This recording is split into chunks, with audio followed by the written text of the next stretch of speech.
I'm gonna have to step away and take the garbage out at one point, but I'll do it during someone else's scene. So Roger, Roger. Just huck it out the window. It's fine, right? It's not against city ordinances or anything. not on the I'm on the third floor. We can't do that. It would be cool, but Why not? Europeans did that for centuries. They're still doing it in Paris. Well, that's Yeah, Paris, but right? that's So- Paris. Yeah, we all know what the city smells like. Here we go. Well, Blue Yonder we go. Put on Corbinian stream to up his numbers because I'm cool like that. Also, I put the title of the episode in there. But thank you. We I have appreciate every episode watch. titles. Yeah. Last one was Corsairs of Daryen. Oh, Apparently this is ancient. that would have been Darien. useful. I guess that would have been useful to know, like, to see before the episode started. See, well, yeah, but if you watch the stream, you'd already know, so.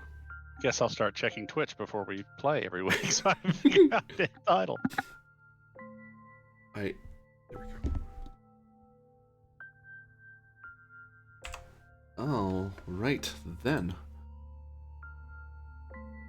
This is the Electric Metropolis Tour video game tour. I'm Andy Springer, also known as Corbinian, and we're doing yet another Traveler 5 session. And hopefully, these people will not be attacked by pirates like last time. That was totally their fault. They totally deserved it. There's no evidence to the contrary. Lies. And we start with... It is the year 1111 of Imperial Reckoning of the Third Imperium. The Third Imperium is in the height of its golden age, enjoying the rulership of Emperor Strefon Alia Alkalokoi. Long may he reign. It has been a full year since the armistice ended the Fifth Frontier War between the Jordani Consulate and the Third Imperium. With a return to status quo de jure, but de facto, the Sword Worlds Confederation have lost many of its worlds to become a new Imperial client state formed in the aftermath. A year of post-bellum in the Spinward Marches sector has seen a dynamic shift of recovery, renewal, and opportunity for many a traveler to benefit from, not the least of which the lifting of the sector-wide Amber status by the Travelers' Aid Society. Between the interests of the Mentalist Jordani, the Imperials with their Daryen Confederation allies, seeking to uphold their self-appointed warrant of restoration, and the fiercely independent Sword Worlders, the will of humanity is made manifest in courts of high pageantry, to the respectable private courts of TAS member lounges, the courts low and dark of spacer bars. Among the million stars, we focus upon a hell world at the edge, the very frontier even, of Daryen space.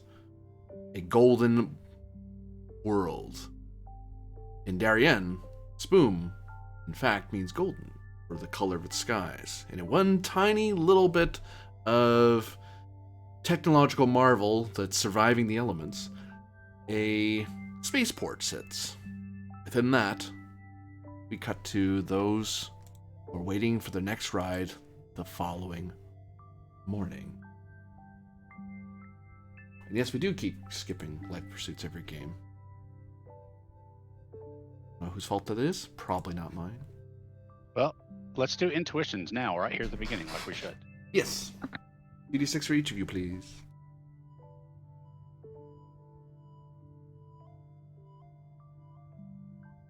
wowee. It's a roll-off. It's a tie.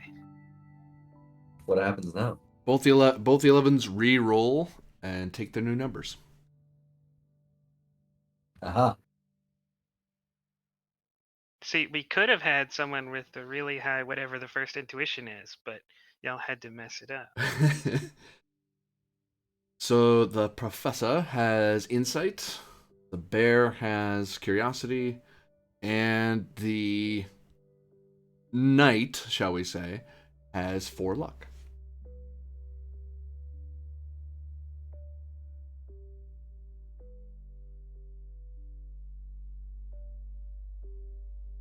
Oh. Everyone at home is probably wondering what I was talking about for a second. I suppose the roll still showed up. There we go. Now you can see what's going on.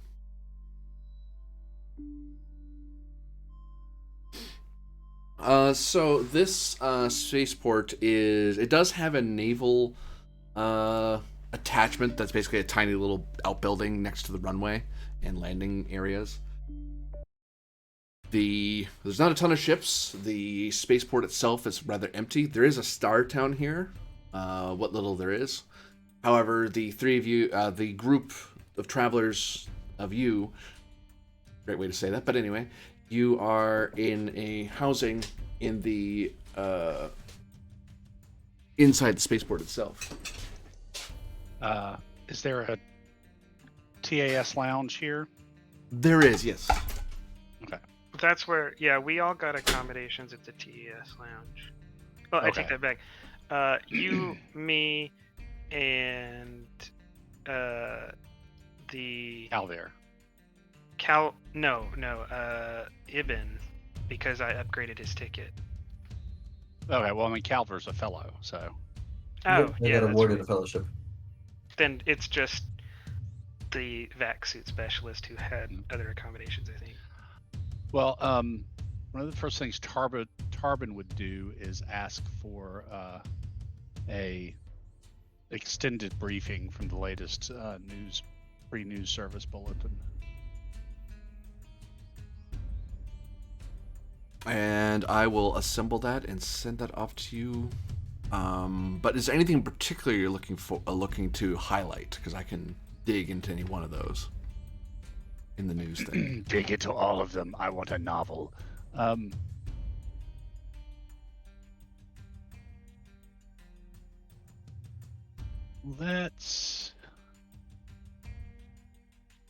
definitely want more information on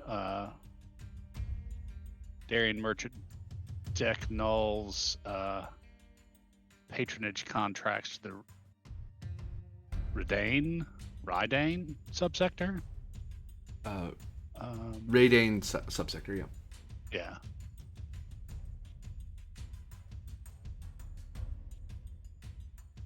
What would you like to know? Well, those are opportunities that really interest me because that's kind of scouting and surveying an unexplored base. So I'm not as interested in his. Well, I would like to find out if there's any more information as to why he's particularly saying avoid mega corporate contracts, but also interested in the other patronage contracts to explore that area.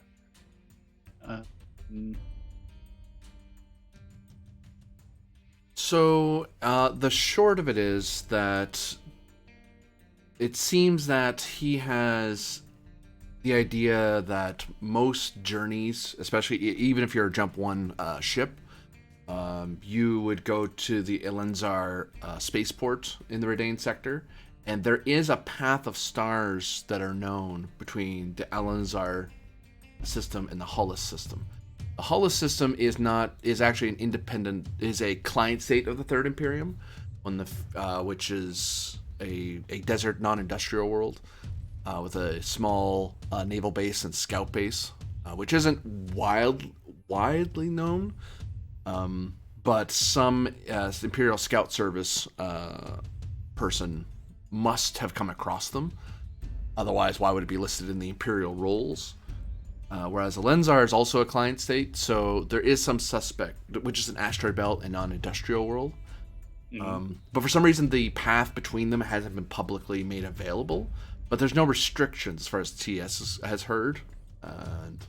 So it's believed that if there's that much interest in these areas, in this subsector among the Imperium, then the Daryen will not meet much resistance from Imperials. So there's any contract that you get with Daryen won't conflict with Imperial contracts, which also means you're not entangled in the nobility and merchant guilds that the Imperium has. You may have some competition, but at least it's not competition that'll shoot at you. The only other competition to be nearby at all would be the Jordani Consulate, but the Jordani Consulate, which is Coreward and Spinward, they have claimed stars there, but that is a whole subsector away. So, and it's not likely, without a large jump, they're not likely to expand that way, especially since a lot of their efforts are inwardly focused, not expansionist focused. Beyond the normal, like most Jordani stuff is pushing into already settled, already developed planets and stars, not uncharted or minimally charted systems. That's more of an Imperium thing, or Daryen, and even the Daryen expanding that way. The Daryen won't be so concerned with claiming worlds. That's not really. They like being a pocket empire, but they will pay for ancient data, which there's likely going to be ancient data out there. There is scientific data that they'll take, that sort of thing. Speaking of ancient data, is the first Empire Advanced Depot that I know about its location anywhere in that area? Or adjoining subsectors? Flux. Grab your sheet. It's, I think, at the top of the equipment list. Yeah, I see it. It was one of those random rolls on the Right. career tables.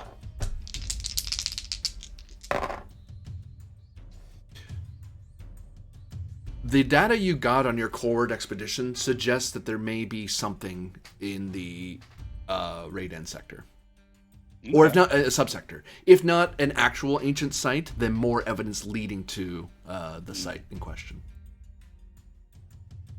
Because sometimes you have to, some great sites will have, you have to kind of breadcrumb your way back to the major facility. But sometimes you get lucky as a scout or as an expeditionist and find the big place first.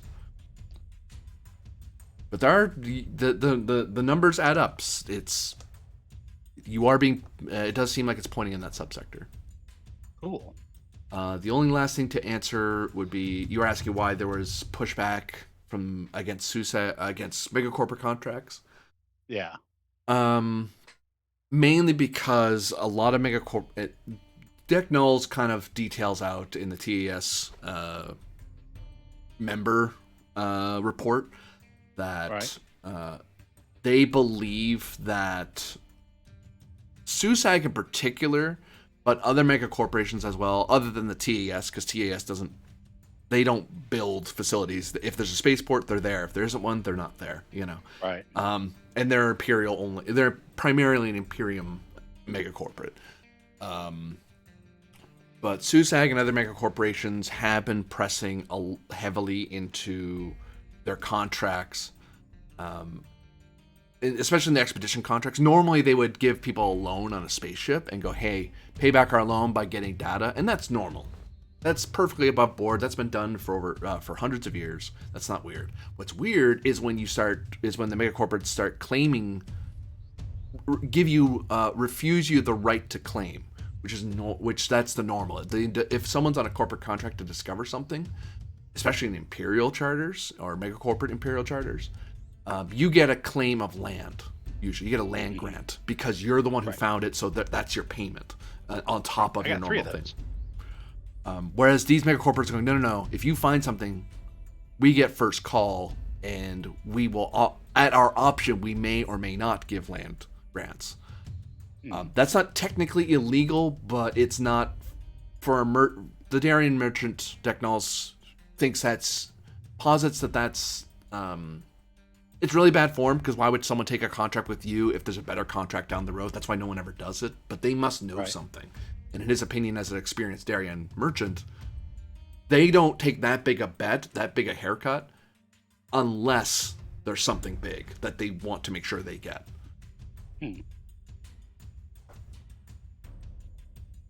Hence why they can't call it out openly, because it's not illegal, and if they do call it out openly, it can be construed as attempting to curtail interstellar commerce, which is a huge offense in the Imperium. Right, and because it directly challenges the warrant of restoration. That the whole point of that is to allow you to go wherever and profit wherever. but it's for Right. everybody. It looks like Susag's already bringing suits in the courts over that kind of stuff.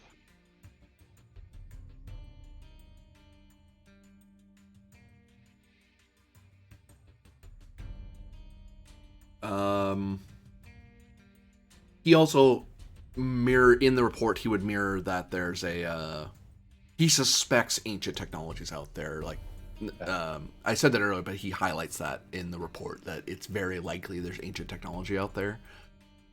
Because that's the Daryen wouldn't bother pushing if there wasn't ancient technology. They don't care about sub tech level 16 tech. That is of zero interest to them. But anything ancient tech, even low early ancient tech, is massive.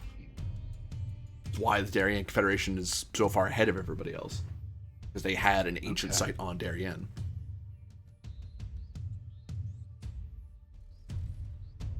And actually, I think that's information all three of you have access to, because 2 of you are members and 1 of you is a fellow. Yep. But I will give a full written report for all 3 of you, though. I just need time to research. Okay.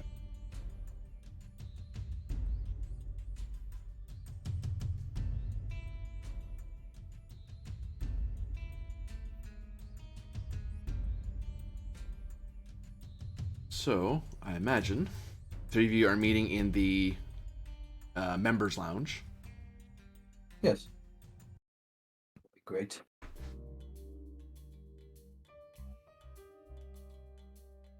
And as a minor, Calvier, how briefed are you on what happened last session? Not very. So the ship jumped the gap to Daryen space and then got to the swoon system, but then it got attacked by Corsairs, and the ship was downed in an ocean world, and then the party, the group of travelers rather, were stranded on the water until the Daryen Navy could fish them out and take them to Spoom. Okay. And our Jordani friend demonstrated the kind of scary abilities that he possesses. He was able to reach out with his mind and like redirect entire power systems and take all the power out of the opposing ship's reactors and stuff. Oh dear. Okay. Yeah, it was impressive.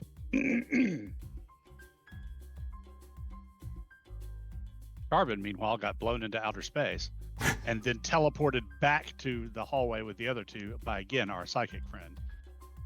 And you survived. We were in vac suits, so. Right.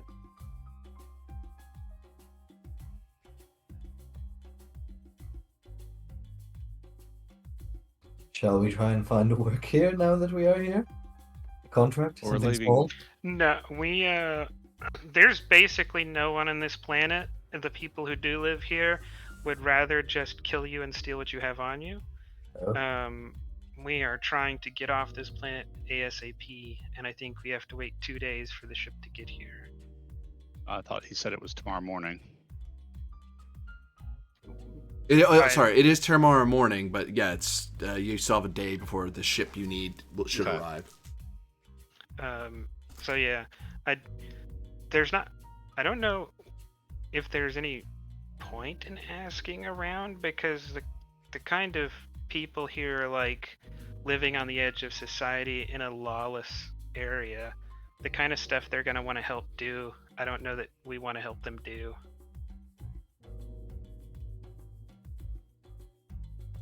Yeah, because there's basically 3 types of people who are on this planet.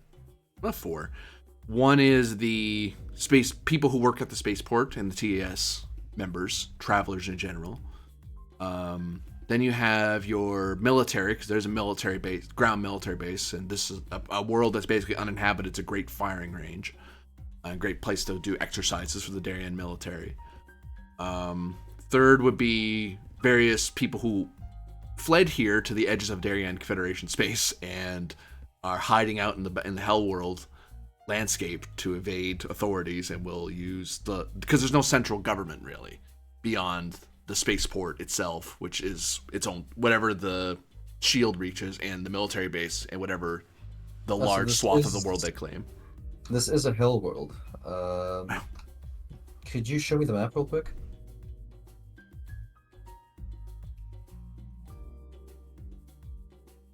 Okay, where are we right now? You should be right here. Right? Okay.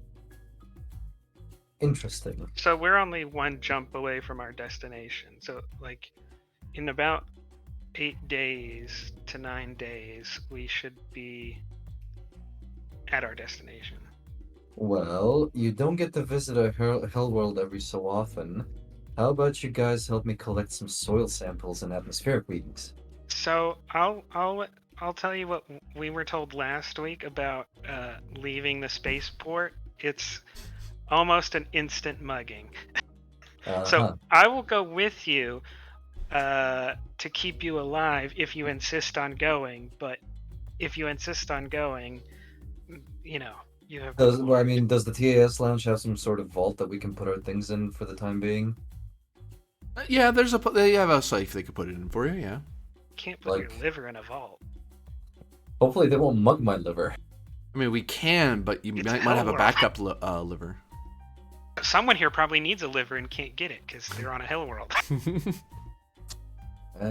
Such is life in a hell world, I guess. So, are we going to collect soil samples? I don't know. What do you want to do? Just wait? I mean, if it's tomorrow morning, we can't just sleep it off. Like I said, if Yeah. you want to go, I will go to keep you alive, but I'm not going to make that decision. It's cool. Yeah, I can just I can take a book and I can study in the meantime. It is entirely possible. I will let you know that there are patrons who may be willing to not only fund such an expedition, but perhaps give you something to make the expedition possible. An anti-stab vest? Perhaps. I think probably more like a grav lifter with a 90mm gun on it. Anyone around here that looks like they might be a patron? Give me 2 dice social standing. Okay, rolling 2 against 11. Whoopsie, that was a flex roll. Ignore that. Yeah, I got it. Yeah, you can find a patron. Why did I type that? That didn't help me at all.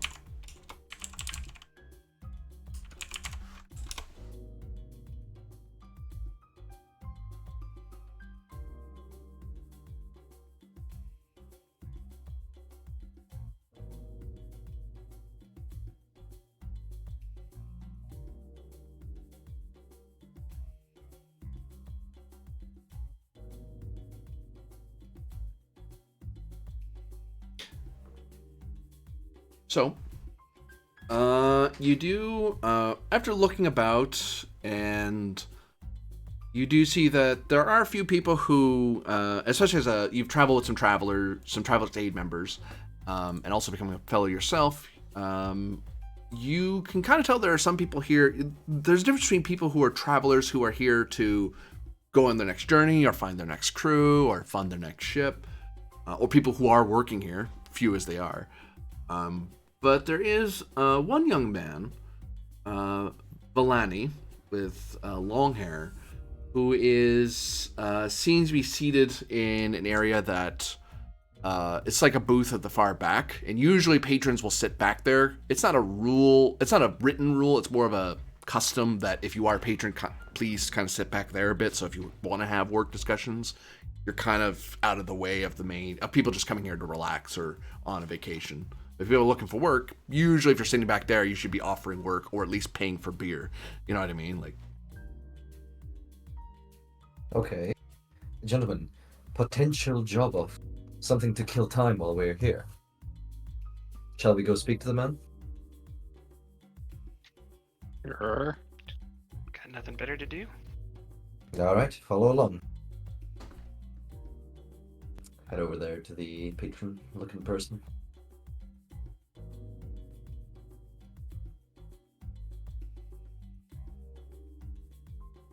some of the other travelers in the room kind of eye where you're going, and they see you're going to the back, and they kind of, various looks of understanding. Oh, okay, they're talking to a patron. They kind of most of the people in the room politely don't look over in your guys' direction much.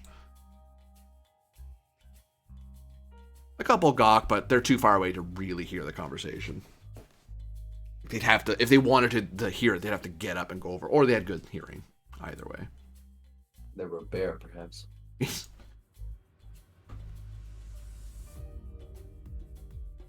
You're all friends here. It's Facts. fine. As you get closer to the young man, he kind of looks up from his drink, kind of shies away from you, kind of looks at the three of you a little alarmed, and says in Volani, "Yes, hello. Don't rob me, please." Would we really rob you in a traveler's lounge? Maybe. We're not that dumb. Oh,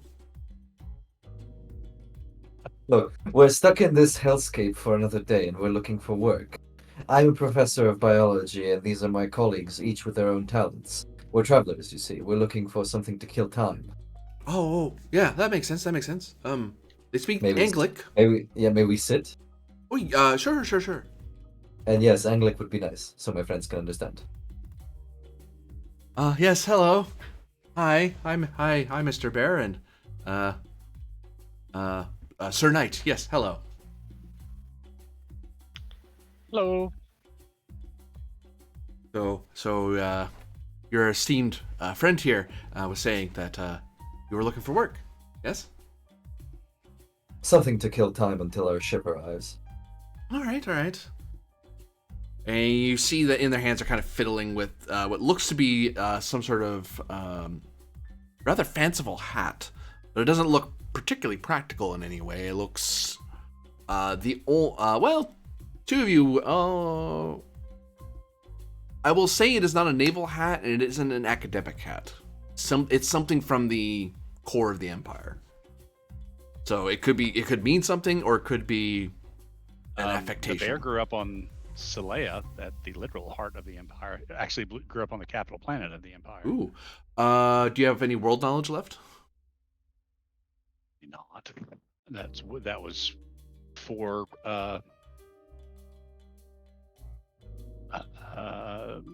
You whatever gain you call 'em. 1 per year, and it goes away every year you're not there. So if you haven't been there in like the last 6 years, you don't have any. Yeah, because I've had man, I'm blanking on what they're called. Terms. I've had 4 terms away. Yeah. Oh, sorry, go ahead. Give me 3 dice social standing. You might remember, maybe this is derived from some old social standing marker from the kingdom. Okay. Let me pitch you, since it is kind of that's kind of a long shot now I think about it. I was going to pitch archaeology, since it has to do with history, but that's kind of a reach. How about jack of all trades? I'll take jack of all trades. Okay. So that's looking for 13 on 3. Just. It would appear that this young man is wearing something that's very odd for his age. It's something that was worn by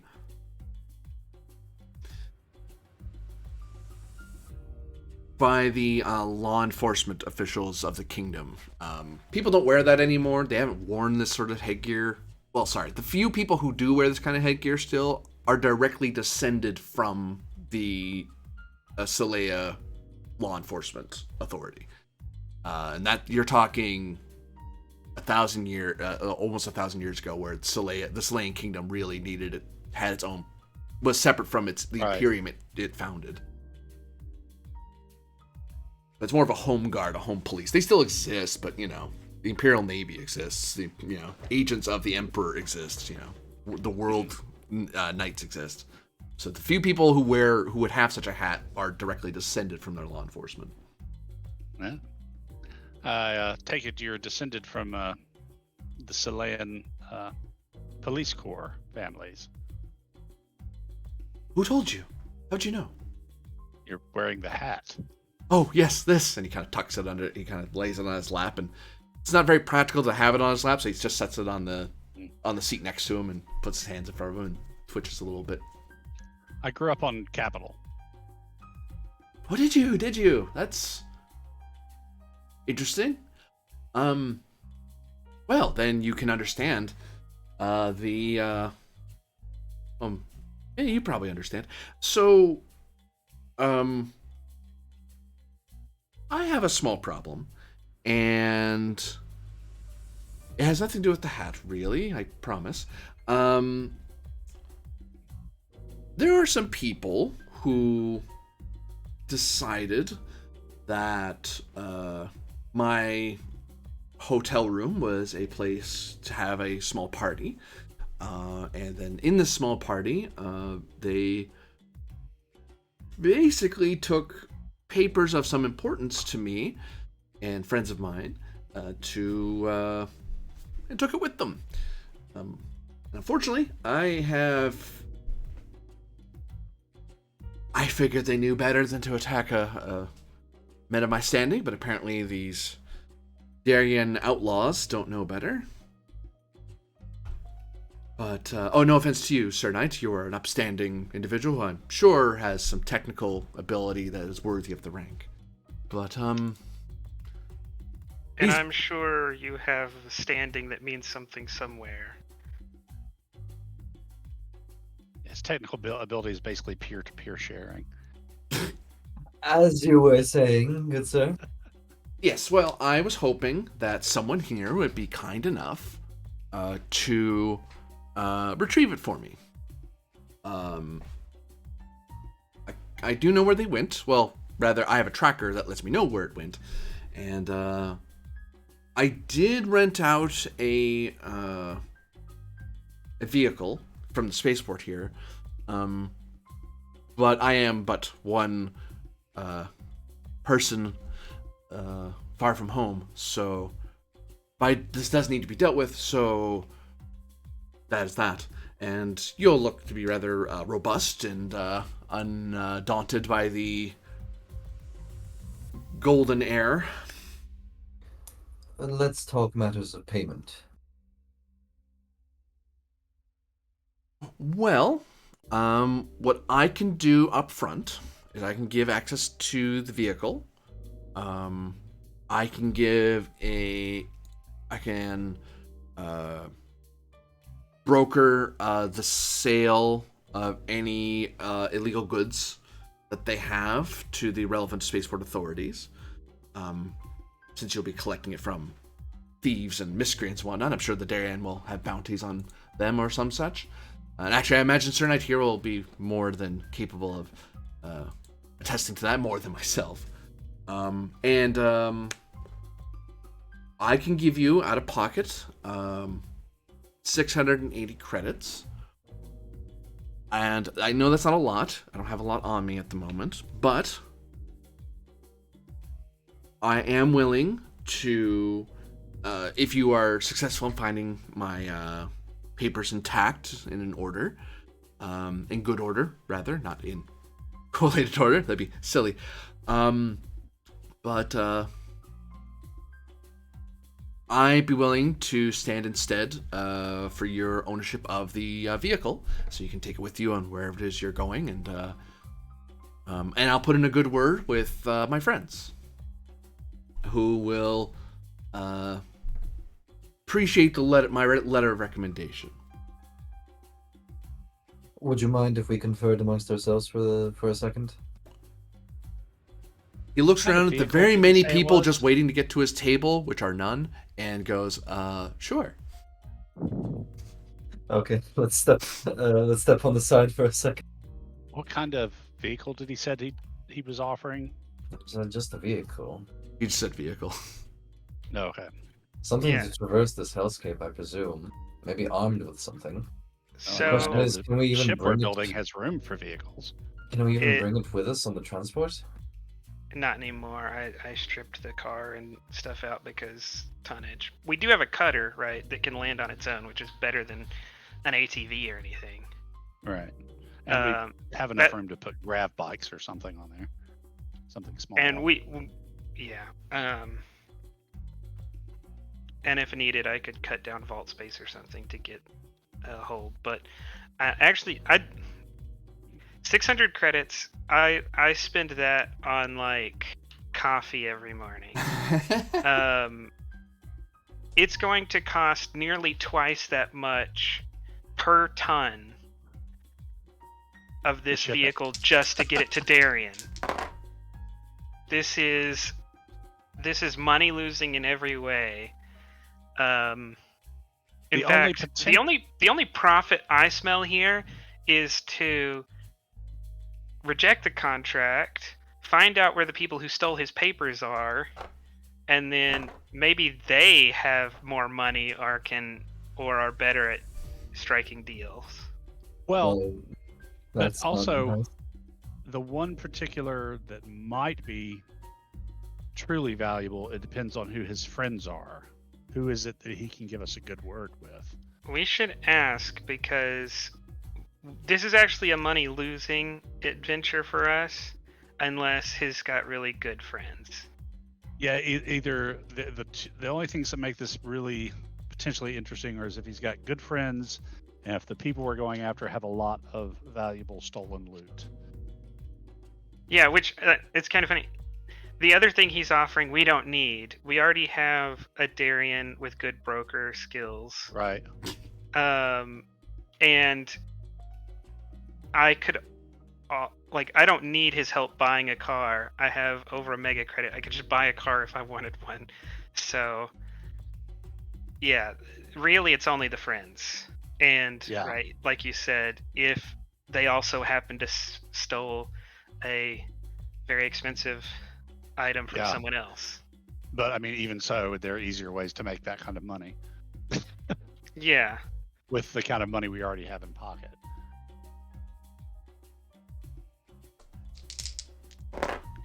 So, yeah, let's find out about his friends. Yeah, we'll go So, back to the.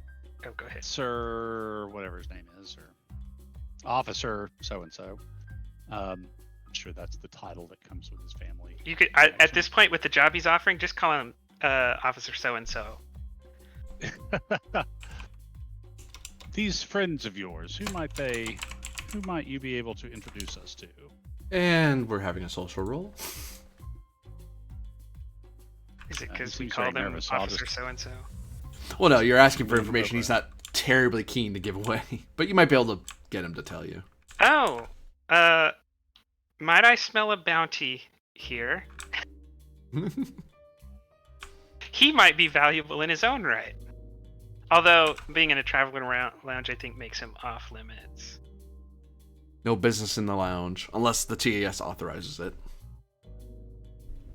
Which, being an enemy of the TAS and going into the members' lounge is a good way to be quickly captured by someone in that room. You guys get safe passage, yeah. We're not mad at you. Maybe he nuked a planet somewhere. That would be useful for us. You got to be careful, or Ian McShane will come up and revoke your membership.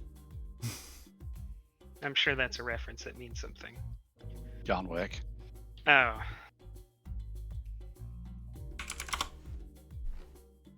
I figure I'll get around to watching it once it's finished in the next 10 years or so. The first one is really worth it. The first one is a kind of out of left field gem that the rest of them have never approached. So we're looking at Query. That's 2 dice. Where is this table again? 184, book 1. Thank you. Oh, I was about to say in the back of the TAS lounge.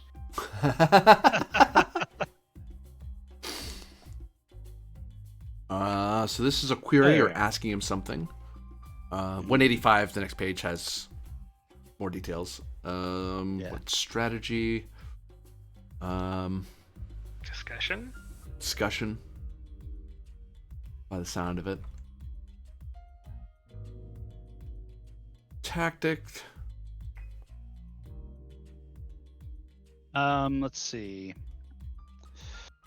How are you getting this out of him?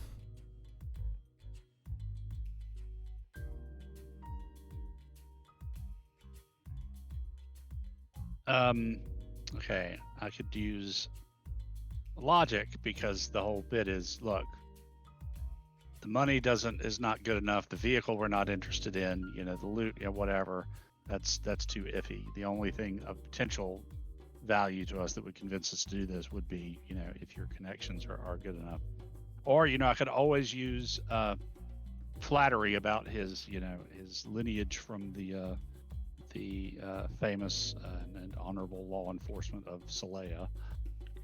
Logic would get you a doubler. Flattery would not. Just depends how you want to No. feel about it, though.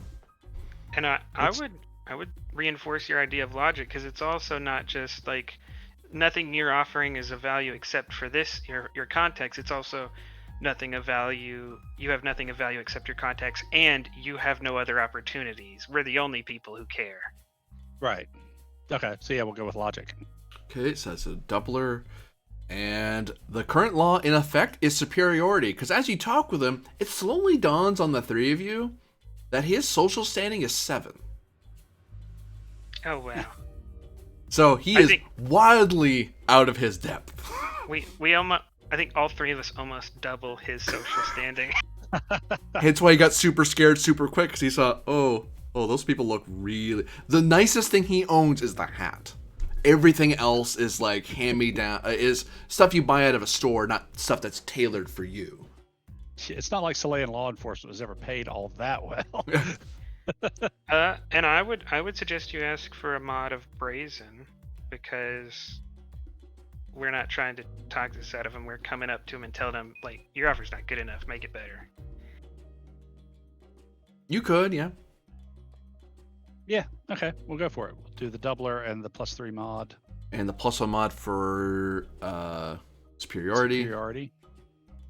So that's 10 on 2d6. No, well, it's 10. 14. It's 14 because it's 10 plus 3 plus 1, so 14. On 3d6? 2. Oh, on 2d6. Yeah, So- you're only failing on double sixes. Okay.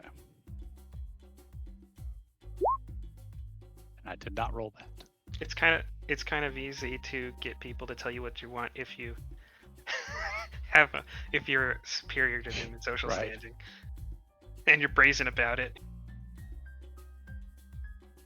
Some travelers kind of look over at the somewhat louder conversation, and some people are starting to clue in that the little guy in the back has attracted some rather wealthy attention. But he doesn't call for help. He doesn't run or anything. He just kind of shrinks into his chair a little bit and kind of puts the hat back on the table, and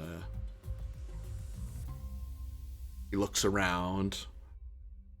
And he pushes the hat over to you. It's inside the hat. It's inside the hat. Please don't tell anybody. I'll pick up the hat. It's a What's inside bomb. the hat?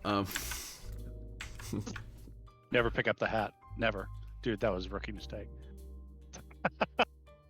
Off the 13, you have VIP status for the duration of the tour. Ray. Thanks for spending 10,000 tourism credits. What does that give him the power to do? He should be able to do something with that. I want first class suite on this starship. I suppose someone else is in first class. Sure, why not? What does it get him? I recognize that they're a very important person and that they spend a lot of credits. That's generally what very important means, right? He's very important.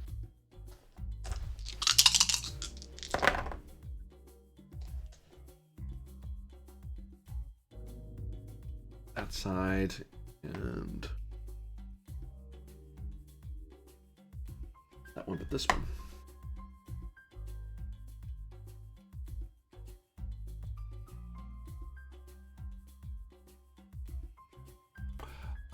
You see an image on the inside of the hat. Discord, if you would help me out here, everything would be great. Thank you. Swear to God, if this guy's that sergeant from Sharp, I'm gonna come through the internet and smack you. Sergeant Some from old Sharp? picture of an old lady, Oh, I know who you're talking about. Yeah. Oh, dude, Tom that. Swam or something. I forget. Yeah. He's the Oh, the abusive sergeant. yeah. I You got see so tired of him so quickly. You see a bullet encircled by wings with the proud Anglic name of Instel Arms. Does Instel Arms sell weapons within Darien space? They are specialty supplier of military goods, from small arms and ammunition to heavy weapons and ordnance, and of soldiers to use them. But Yeah, do they have big branches? megacorps. Do they have branches in Darien space?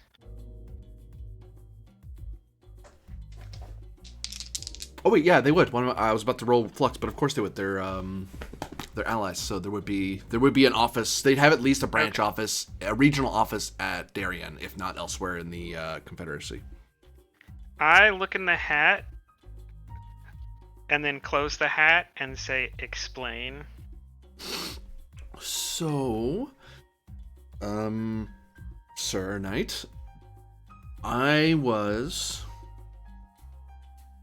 I've come into ownership of some stock, and as you might have discerned, I'm not a person of great wealth, so I wanted to excise myself of the stock. However, I don't have many friends in the kingdom, but they told me if I did an errand for the mega corporation, I would be given the option to sell in the Darien market. What order of magnitude of shares are we talking about? Are we talking about 1,000th of a percent of a company, or like 1,000,000th of a percent of a company, or 1% of a company? More the last one, sir.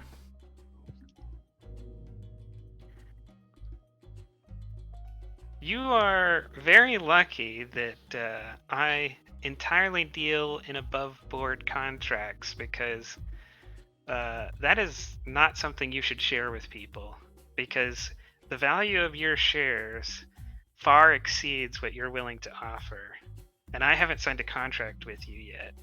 Well, I mean, you all seem upstanding people and travelers yes. of good standing. We only deal on the legal side of business here. Oh, that's what I was told. And I would never wish to doubt such things of such grand heroes of the Aid Society. The bear will do his best not to roll his eyes.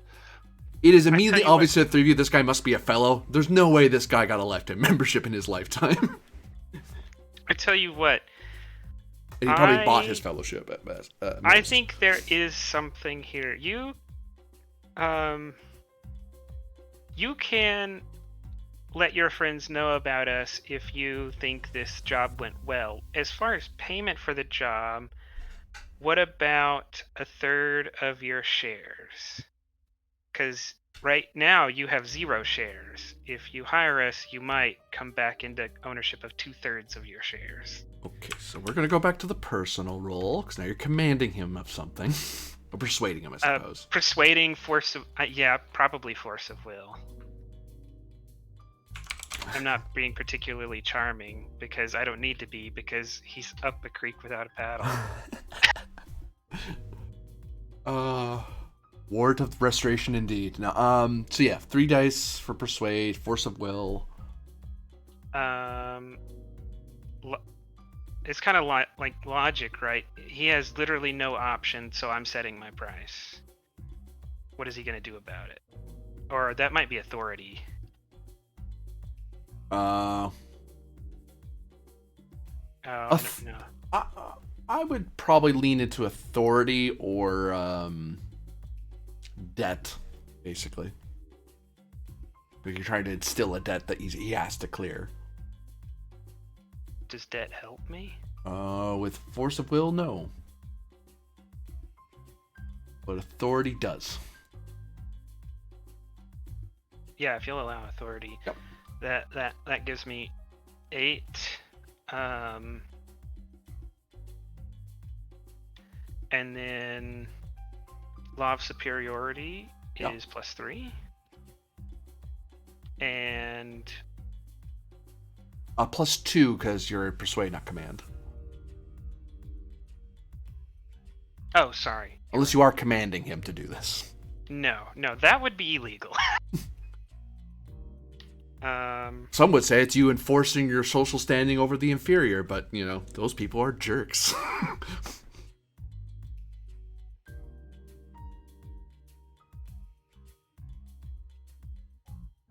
And I want topless stewardesses to attend my needs during the flight. The problem is, author, it is unsafe for them to be without their vac suits, so there'd have to be like see-through windows and stuff. So just so you know, there has to be something there because they need for safety reasons.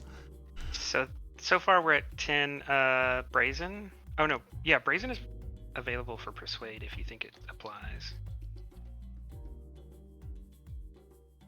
Brazen, I'll take brazen. All right. That puts me at 13. And I'll give you a +1 because he's just straight up scared of you guys. That puts it at 14, which means I could fail on a 15, 16, or 17. You can, as so long as you allow it, right? I will take a second strategy of debt for another 4, which also induces a mod of -1 overall, bringing it up by +3. Which would put me at 17. I'll take that. So As various members, I will say, various members of the Traveler Aid Society will be. It's not. It looks like bullying. It's not illegal, but you're bullying the patron, which is, some travelers will appreciate that and understand. Others will think less of you. I mean, this is what he gets for coming here in the state, and right. Just letting you know. Yeah, that's a success.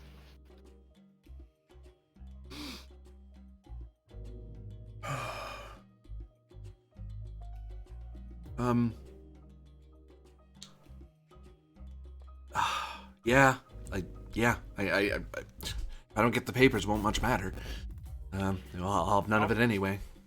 Then we will sign a contract, and you have our word that we will.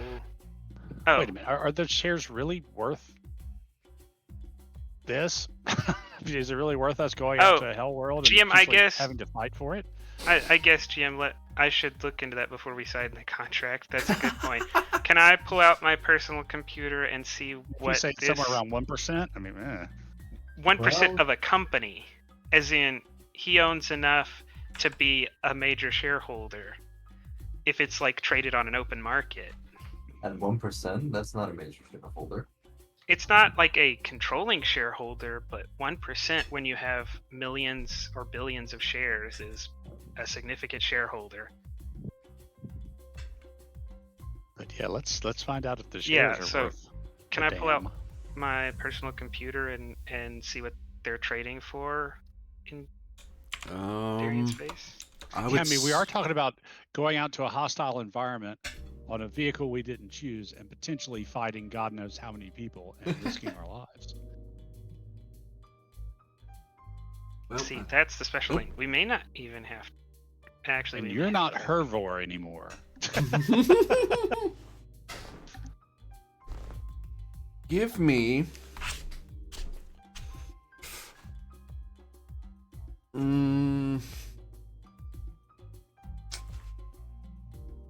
Yeah, you're at a TES, so it's not that hard to look this up. 2 dice intelligence plus. Well, Jack of all trades will probably catch this somewhat, but I would suggest broker or trader. Yeah, I would. Trader. Actually, I think trader goes into knowing the value of things. Yeah. Yep, trader, 100% trader roll. Intelligence trader. Or arguably education trader, if that's better. Then this fails on double 6s. Well, I'm not going to argue education trader. That's something I'd have to be forced to do. Yeah, that's a success.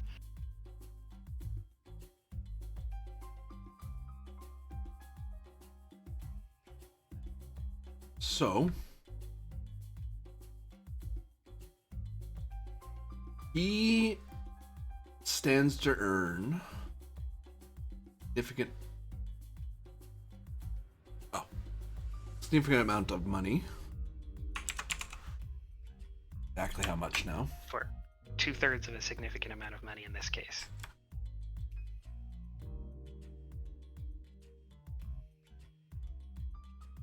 Oh, that's all.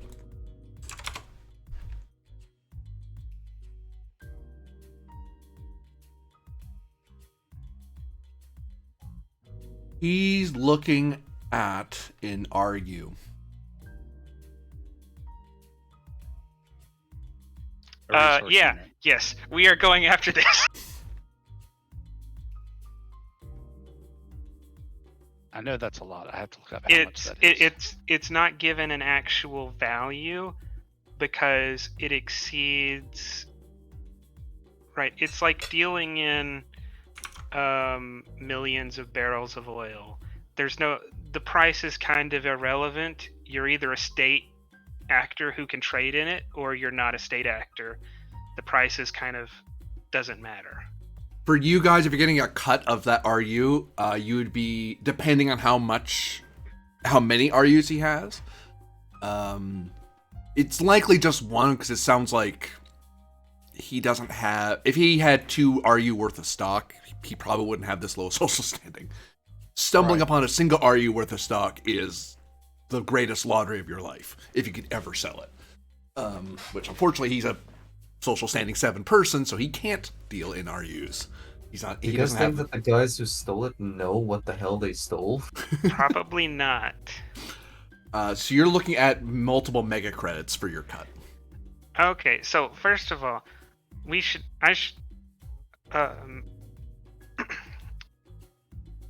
I turn back to him and I say, after explaining to Arc, Tarbin, and Kelvir the value of this, are we on board, or Yeah. are we okay? Yeah. I tell him,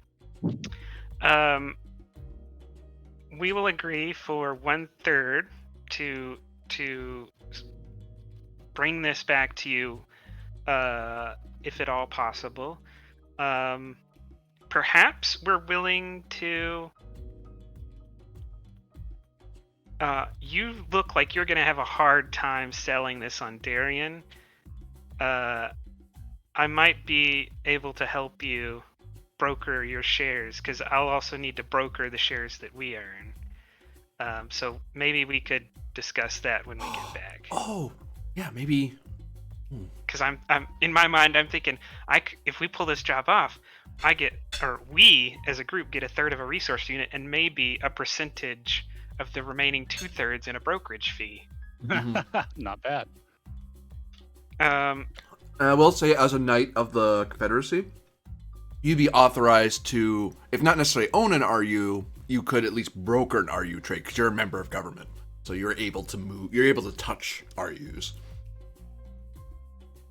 I mean, if nothing else, it is literally one of my life pursuits to get wealthy enough to trade in RUs.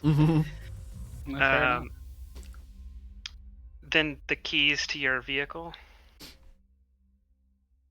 He fishes around in his jacket. And the tracker for your items. Takes it off his belt and puts it in the middle of the table. It's this big boxy looking thing with a little scanner grid on the front. You can still, there's a little light pulsing in the. There's a bunch of other lights pulsing, but there's one that's pulsing the most. Tell us anything about the men who did the deed, perhaps? 1 second. Well, you see, and he seems distracted as you're asking him questions, and he's digging in his pocket. Well, there were about 6 of them in all. They had. How armed were they? Well.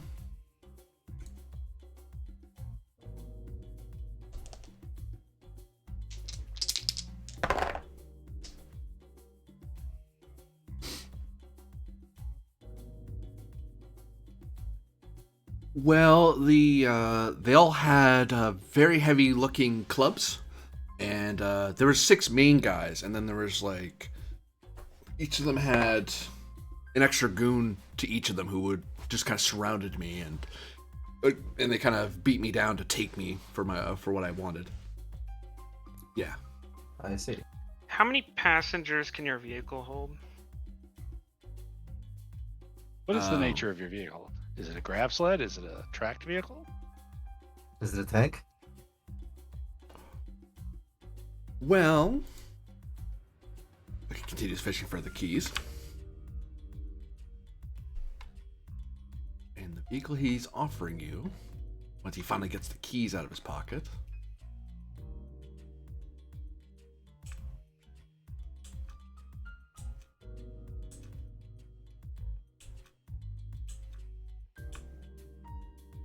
so go.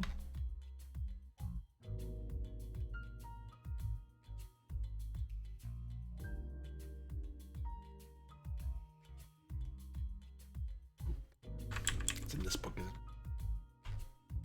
Vehicles, book 2. Yeah. They're under vehicle maker, I think. That'd be book 3, maker. You might be right. Vehicles, haha.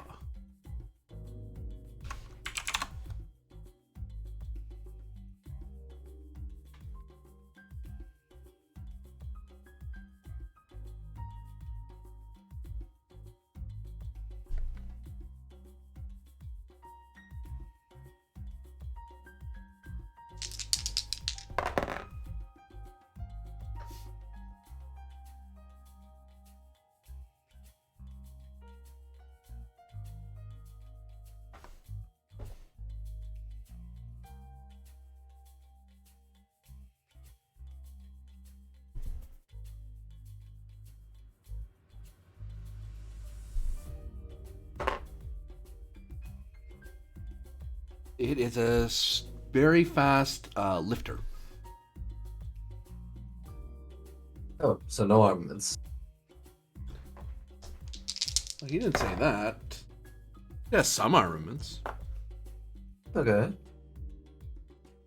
Sound good, guys? Sure. There's some armaments. I mean, even guys with clubs couldn't be too much of a bother, right? More on that in a second. How many people can it fit?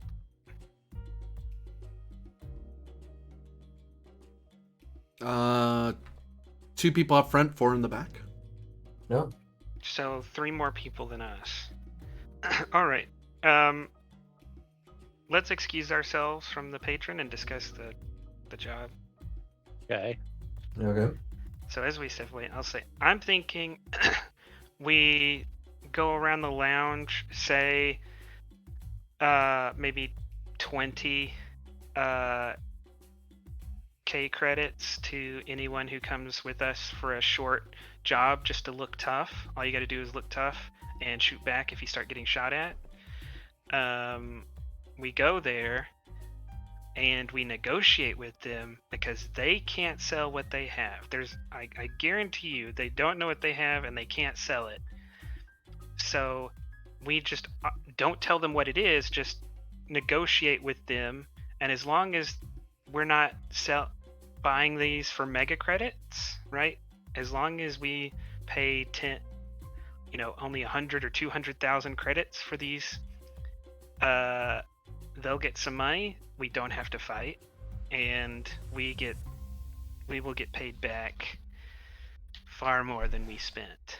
But won't the very fact that 3 kind of people of obviously well equipped and of higher social status offering to buy these alert them to the fact that they're probably worth a shit ton more? Yes, that's just what I was about to say. And at the moment,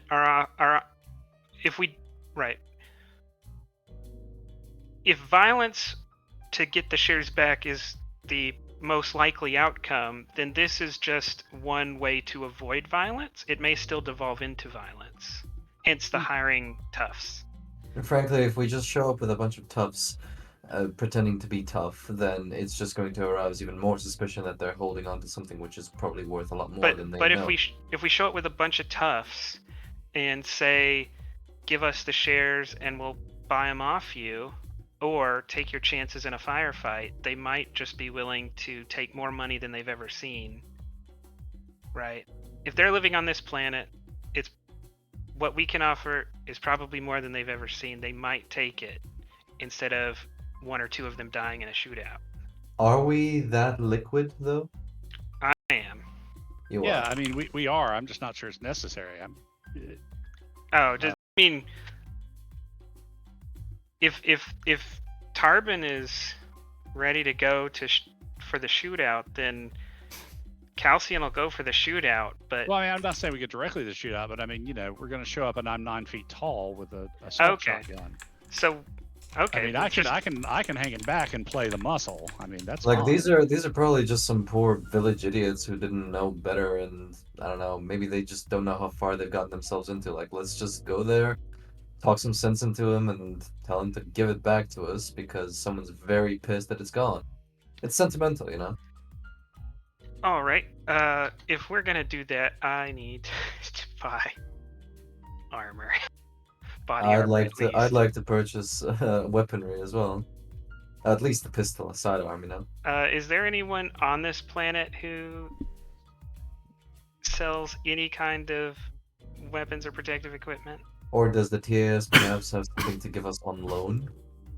TS doesn't have stuff like that. They provide accommodations and information. Yeah, there's pretty much no law here, and no restrictions as far as weapons that I can see. No, that's how we learned that last week. Was we asked Yeah. and he said there was no restrictions on. It was law level 0 or something like that. So you're looking for what was the first thing you were trying to find? An armor store? Yeah, basically, if someone's dealing in like flak or jack or something. Now, if someone's dealing in powered armors, then sure. But I assumed that that's no one on here is doing that. No one in the spaceport is selling armor. There might be someone in the Star Town, but no one in the spaceport's selling it.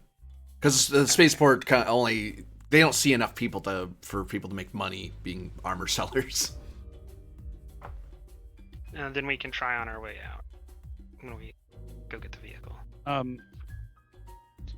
You guys both have like standard vac suits?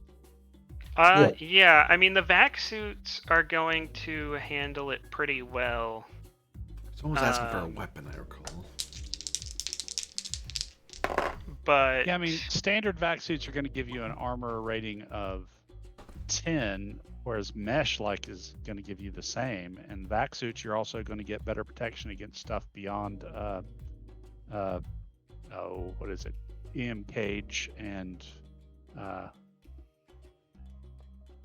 insulated. Yeah. I mean, mesh armor gives you armor rank 10, mesh 7 armor rank 10. It gives you cage value 1, insulated value of 2, whereas your vac suit, covers everything, and you've already got a 10 armor. So yeah, plus built-in comms. It was not like I'm not going to go on the job if we can't get it. It's just like if I Right. could get a second layer. Can you what- wear like what- mesh under a vac suit or over a vac suit? I don't think the game says anything about it. I don't think it lets you stack armors, like 2 layers of armors gives you the full value of armors, but Right. Yeah. But when one gets eaten up, the other one starts taking over. Probably that's how they usually do it. If it's something that could be layered, yeah. Only and one. I'm assuming like a mesh or whatever, you could just buy it one size larger to fit over your suit. But yeah, like I said, not gonna lose any sleep over not getting it. I'd like to buy a sidearm if possible. You want to? Side protection. Sure. What type of skills do you have, Calvier?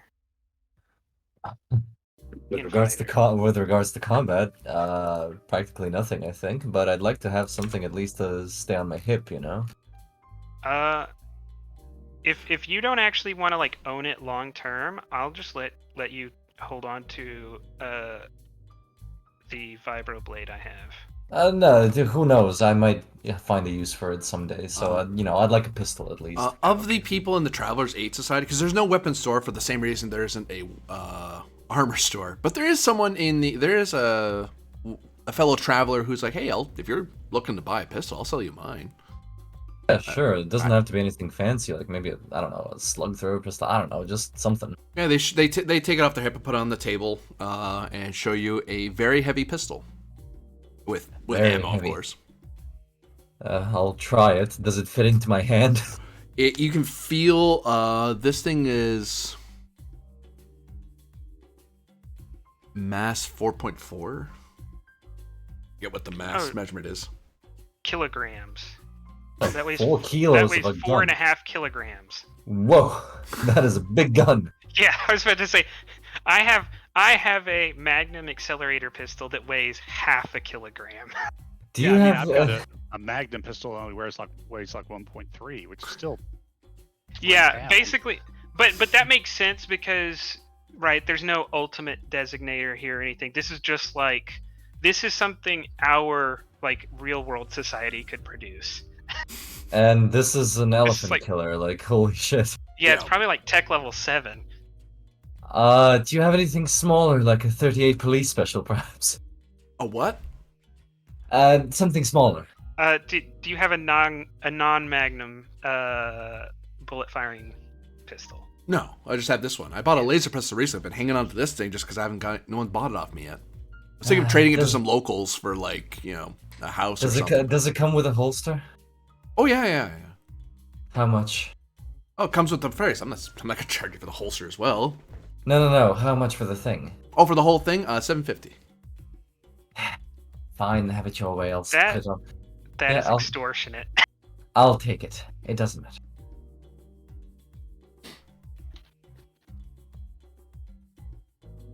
I'll write down in my inventory elephant killer. You have a VHP-5. Well, I will call it an elephant killer. I like that.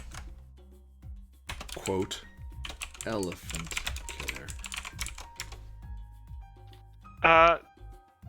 After he's bought his pistol, I'll is there like a sturdy table? Probably, yeah. Okay, I stand up on the table and I say, I need 3 travelers who are decently armed and willing to spend about a day to make 20,000 credits. Excuse me, says one of the traveler clerks. Do you mind getting off the table, please? Yeah, we again. I've said do what we I needed need to say. hire toughs? I don't think we need to hire toughs. Yeah, That because is there are 3 of us. There are at least 12 of them. and we have a vehicle that's armed. If Well, you I wish- would like 2-to-1 odds instead of 4-to-1. Okay. And I mean, I'm willing to pay for it all. Right. The promise of this much money, like, we can take a little precaution. Excuse me, sir. If you wish to be a patron, you can wait in the back, and if someone's looking to hire work, that's where you'd get them. Otherwise, I'd ask you not to shout in the member lounge, sir. Oh, I don't need to anymore. I said what I needed to say. I think it's quite alright, Sir Langhoff. I think we can try and manage on our own, perhaps. Oh, we can head out. If someone wants to come with, they can come with. Naturally, they'll find us. How about we first accept the contract from the man? Oh, we already did. Oh, we did. Good. Yes. Did we shake on it? We've signed a contract. You've signed a Good, contract? You've assembled one? Did we? Because that sounds like an Uh, advocate role to me. I guess I'm mistaken. We haven't done any advocate roles on past contracts, so I just assumed it was a thing. No, the other ones were on like, oh, on your word, we trust the guy who sent you, because you were on Victor I's recommendation. But you're saying you're the one who said you wanted a written contract, so it's like, well, that's an advocate role. Everyone else just kind of took it as a vocal contract of, hey, do this thing. If you do it for me, you'll get paid. If you don't, then someone else will do it. There was no written contracts at any point. Okay. What's the role? 3 dice, intelligence advocate.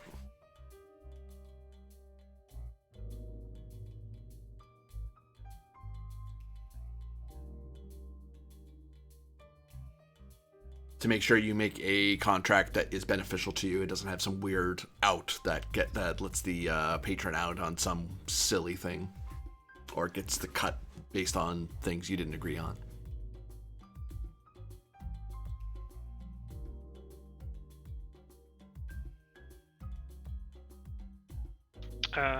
With Jack of all trades, that's a success.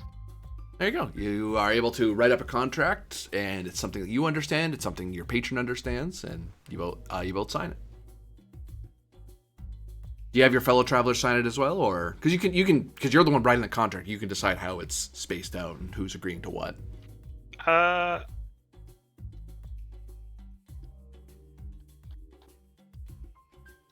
Yeah, because we haven't incorporated yet. We haven't incorporated yet, so yes, it would have all 3 signatures. Because we're each being paid separately, like, I guess we're all getting a third of a third.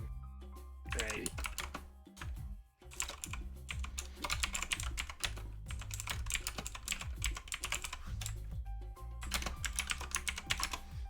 And you get their name, because they have to write it down.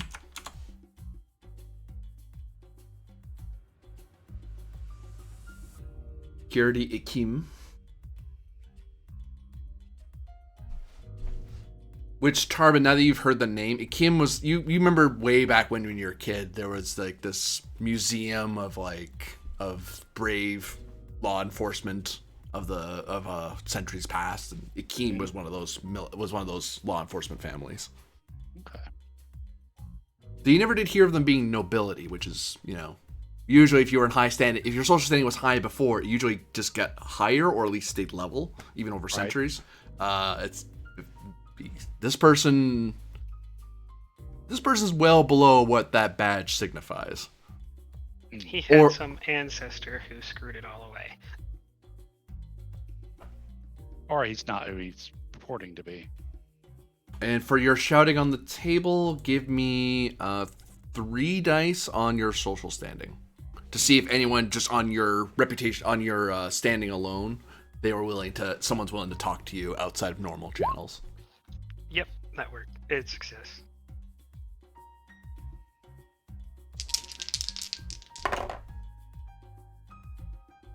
You buy 8 sidearms. Can you make a side spider? I mean, you're able to find at least 2 toughs who are willing to come along with you. All right.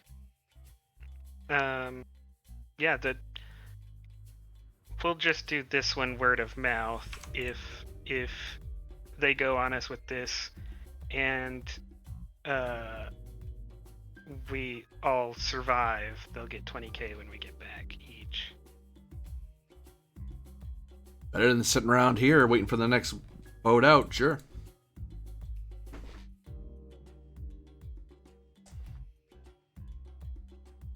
I guess let's go get in our car and go. Unless someone else has something.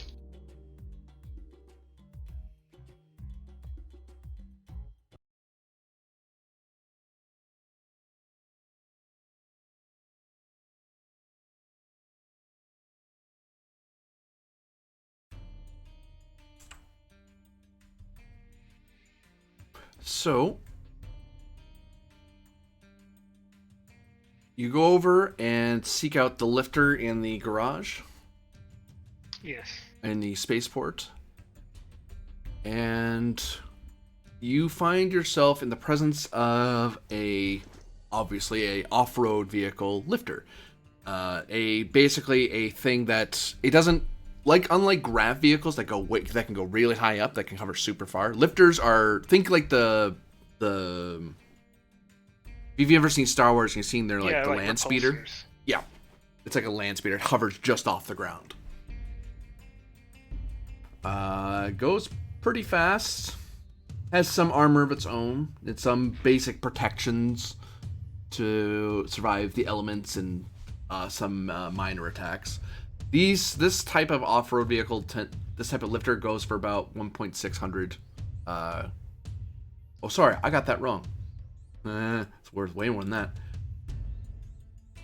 If you were to buy this yourself,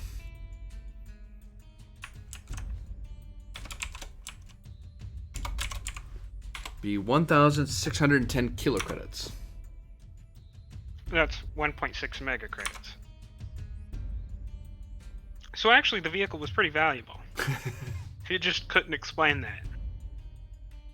Well, he's going to somehow sign off on you buying it from them and owning it, because he rented it, but he's saying that you're going to get it if you do the job. He could have afforded to pay us more if he wasn't trying to buy 1.6 mega credit vehicles. Or renting them. And he said he got beat up by these guys, right? Mm-hmm. Who took his stuff. Did he have evidence of being beaten up recently? Intelligence, streetwise, 3 dice, because it's been a bit.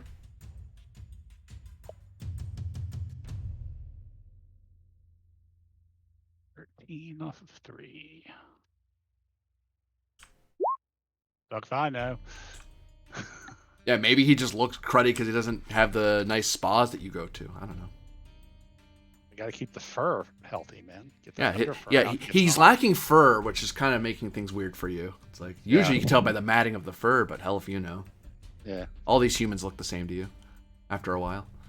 It's true. Oh, and this thing does have something mounted on it. 1 second. I need notepad. Not that one, this one.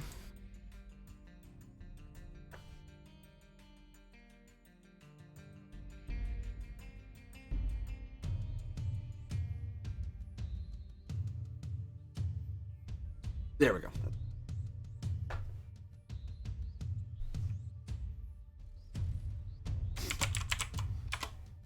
As I'm randomly rolling what kind of weapon it has on it. It does have something. You didn't lie about that. They've mounted a poor quality revolver to it. That feeling when the GM says he didn't lie about that.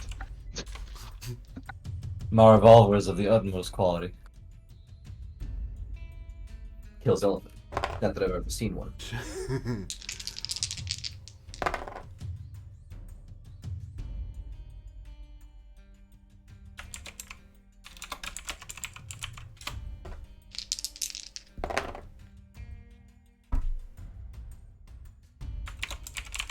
A mounted Vargar battle rifle. We don't have a Vargar with Vargar hands. What was he gonna do with it? Well, presumably he'd jump in the back and shoot it. The good thing is Vargar is still...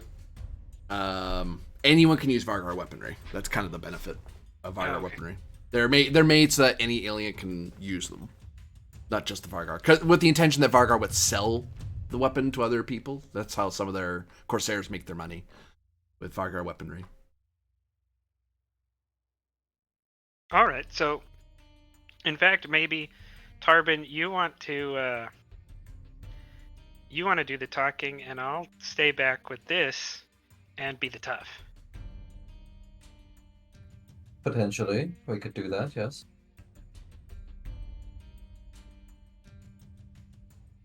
Oh, but Tarbin's not here, so... He'll stand behind me, it's quite alright. How long does it look like we have to travel? To make it where the tracker is. Someone has to actually use the tracker. And that is... intelligence roll, no doubt. Mm-hmm. The device makes it a 2-die roll. That's kind of why he had it. Survey, maybe? Or I would take survey, yeah. Yeah, okay. I mean, all humans look the same. Chat. Or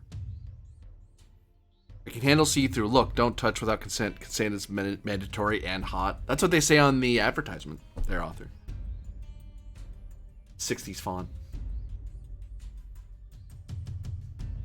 So are we going to need breathing gear for this atmosphere, or it Yes. says thin and tan? Okay, so We have vac suits, right? right. I just didn't know if we could just leave the helmets off and just use them as armor or what. So You can double check the world again. Helps when I do this. So yeah, you can for short periods be without your helmet and be okay. You might breathe in some of the gases of spume, which aren't terribly good for you. In short term, you'd be okay, but you wouldn't want to do it long term. You'd find yourself gasping for air, and what little air you got would have some something in it that may require an endurance roll. So some people, they just have like a filter they put over their mouth if they're not keeping their helmet on. So yeah, let's see. Tarvin will try and use the tracker unless anybody's got better than a 4 in survey. No, I'm no, at 2. I'd be doing jack of all trades. Okay, so 14 on 2. Oh, double ones. You look up from the tracker and they're standing there.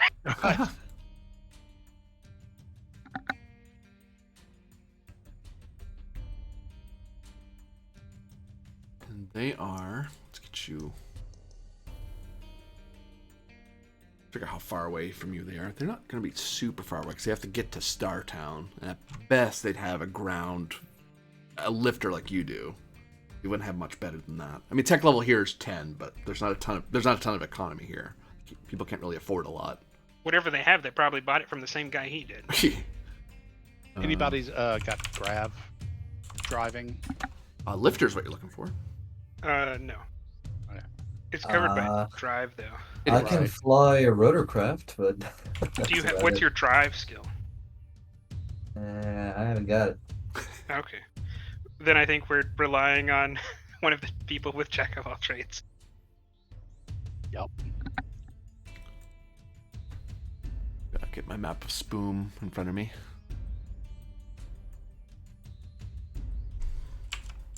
I dare say, you are severely handicapping yourself in the system if you don't pick up at least jack of all trades like 1 or 2 when you're going through character So creation. you'd be here. Not much further.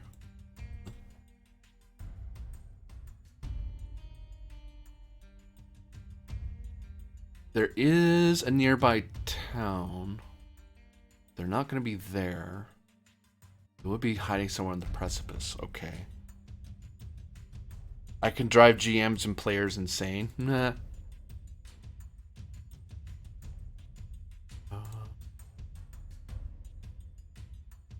You silly thing.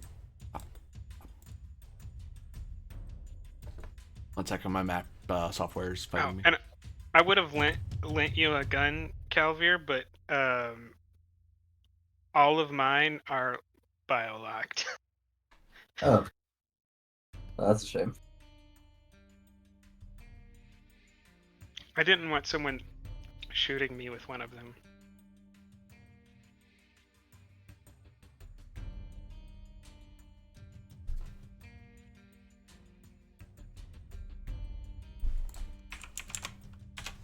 Nope, wrong thing.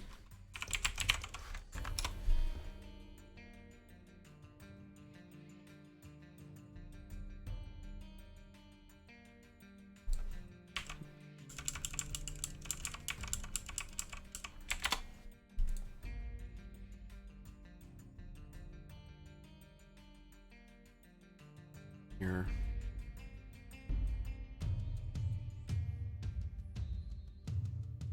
All right then. So, you made the roll, yes? Just to remind me. Yeah, he critically succeeded. Yeah, double ones. Oh, that's right, that's right, that's right.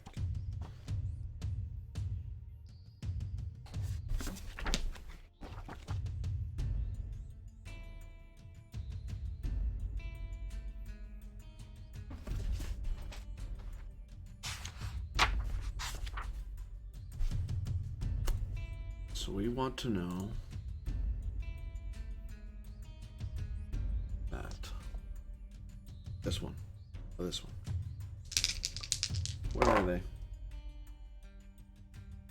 There.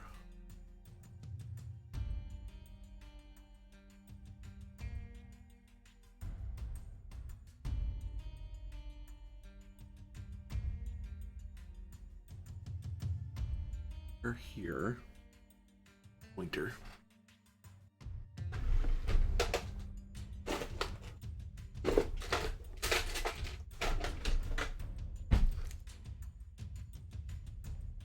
Not drawing on my book, I'm just figuring out where the heck you are. Oh. That one or that one. Correct. That one. Ha ha ha ha. Okay. Here I was going like, oh man, they're so far away. They are approximately 100 clicks northwest of your position. Okay, that's not too bad for us in a grav. In the a speeder. in the grav lifter, is that like gonna be a day's travel or half a day or? That is going to be whatever I say it is now. I mean, that's true, but that's I actually have speed for this thing. This one. Because I mean,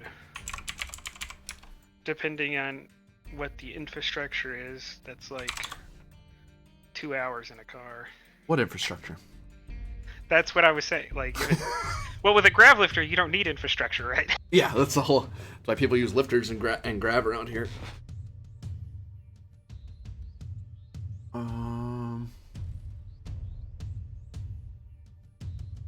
I'm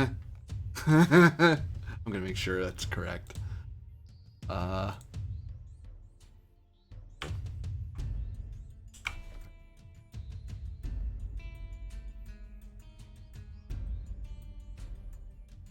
Vehicles.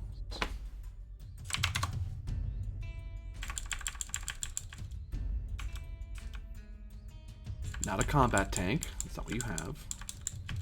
I know that's what you want to have, but it's not what you have.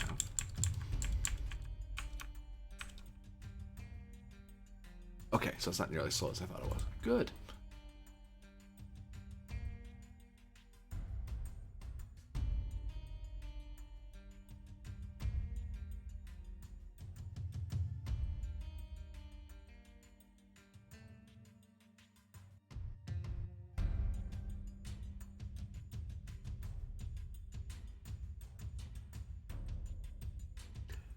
Yeah.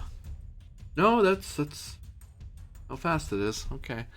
So, a lifter has a breakneck speed of 20 kilometers an hour. And if they're 100 kilometers, it should take us there 5 hours. 5 hours and then back 5 hours. Which is fine. We don't have to delay. We don't have to get the ship to wait for us at Naturally. that speed. So let's just get going. The sooner we get going, the sooner we can get back. And on that, I'm going to take a short break, stretch my legs, finish my drink, and we will be on our drive across this terrible place. Okay, I'm gonna take the garbage out and gonna make myself some instant noodles. I'll try and make it as quick as I can. Roger, Roger. You all in a bit.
I'm back. 20 kph. I think even I can run faster than that. Downhill, chased by a bear. Yeah, lifters are... That's why I kept double checking, because lifters are slow. Grav lifters are way faster. They go like... What? They go 50 kilometers an hour. The benefit is you're going at like... You're flying, right? You're over the ground, so you don't have to worry about roads and stuff like that messing with your speed. I imagine that's like an average. That's my guess. Because the speed chart in the book goes from anywhere between 0 to like 90,000 kilometers an hour, and then for each speed beyond 29, it's an extra 5,000. So it does. It's just that most ground vehicles aren't super fast.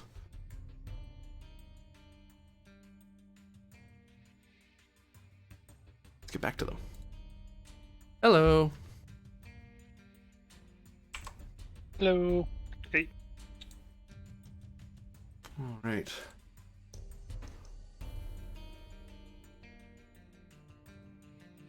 Let's see.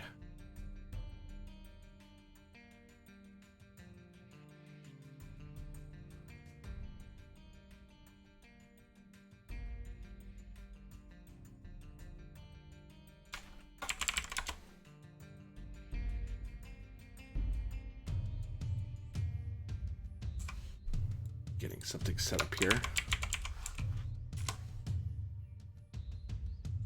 There we go. That's what I was waiting for. Right.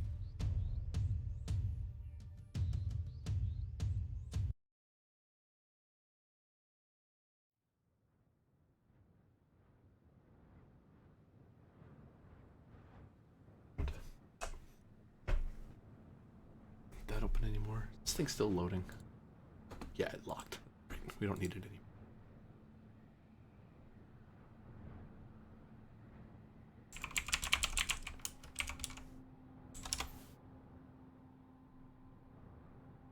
Try one more time because it does get me.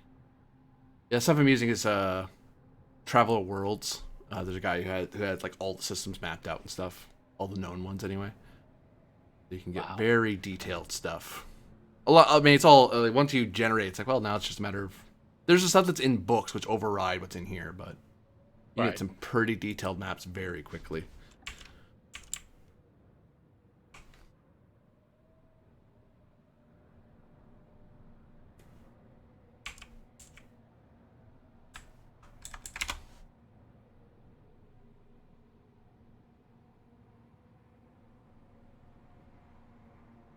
Here we go.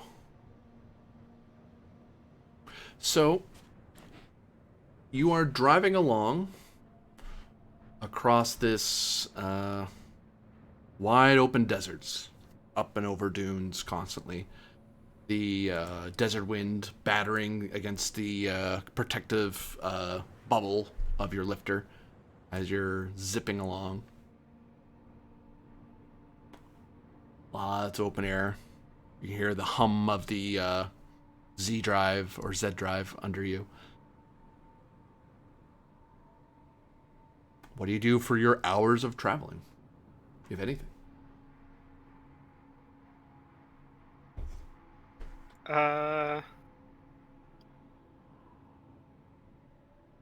There's not really much to do in a car. I'll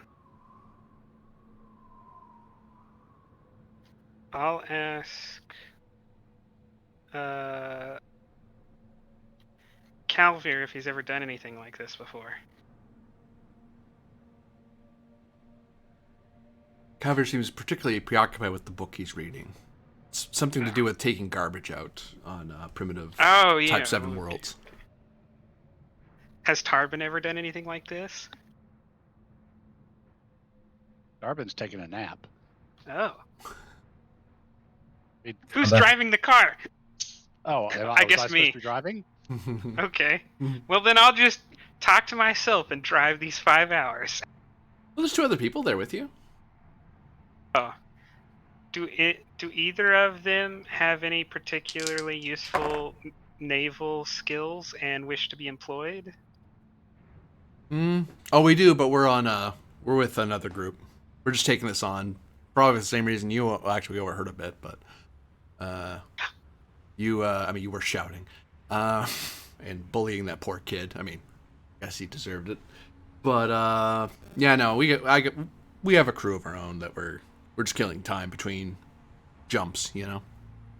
And hey, it's money, right? Good paying money, and you're not even taking a patron cut. Although you're probably getting something out of this, so. Yeah, I Understood. mean, we're right. As the person with the original contract, we are getting a slightly larger share, but only slightly. So you're gonna kill the kid or something? You're one of those Why would we patron. do that? Hey, some people pick on Oh patrons no. to that degree. Oh no, we have a written contract, and written contracts supersede all laws and morality. Yes, but I heard once that a contract is a contract is a contract, but only between Villani. That's why there's a Soleimani Empire and a Villani Empire, because Villani act that way. Well, apparently authors can be running thirsty sword lesbians in the near future. I've heard good things about that system, actually. I actually have a Same copy of person one of the PDFs from one of the Ukraine bundles, I think it was, or reproductive rights bundles. I forget. I have a think it's copy. from the same designer who did For the Queen, which is a great little yeah. sword game.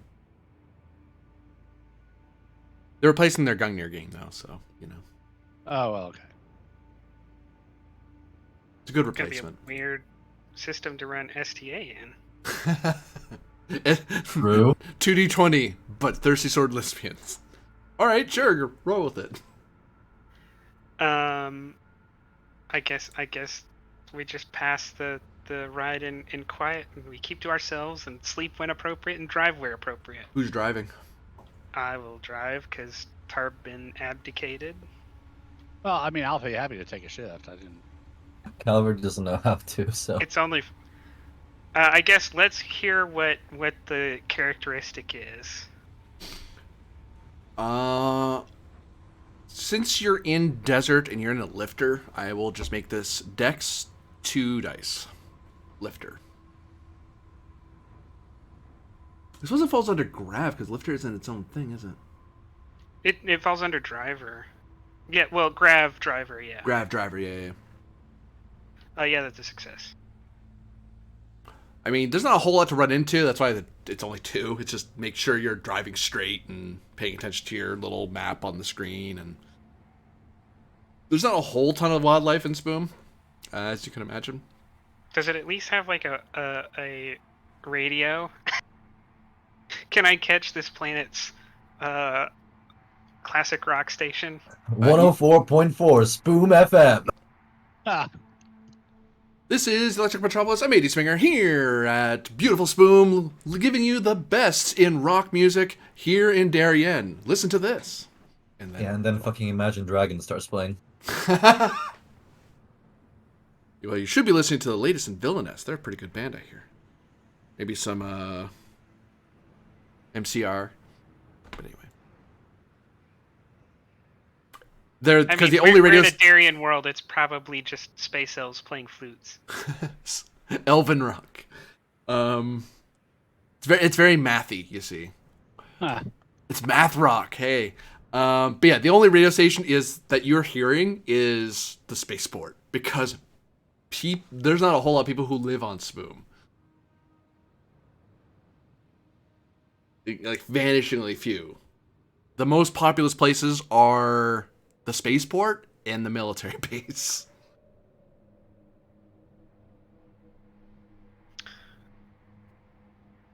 Then I will, just drive on.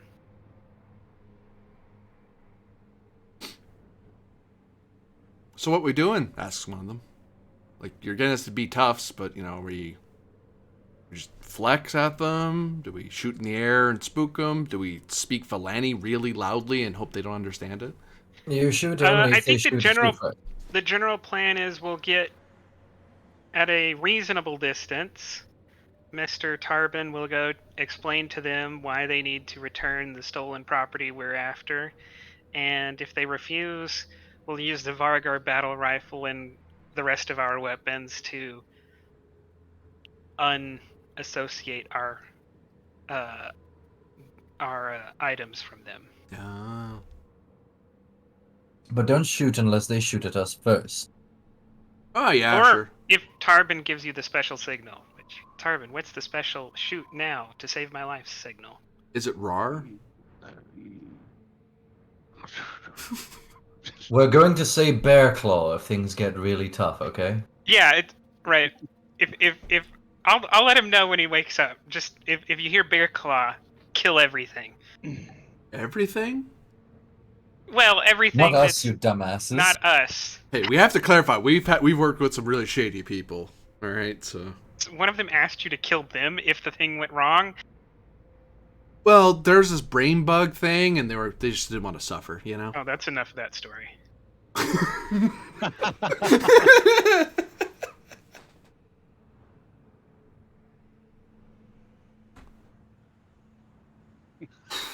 I think Winchester just played a red card.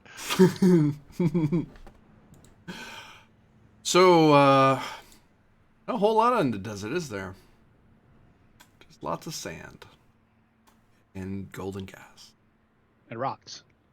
Don't forget the rocks. I dislike the sand personally. I feel it gets everywhere. Especially when I was back on Asgard. Did someone see a rock? People look. The other two kind of look around for anything that isn't freaking desert because you've been hours with nothing but desert. Oh, I take that back. You could probably see. Can you from here? I can see it because I can see the whole map, but maybe too far.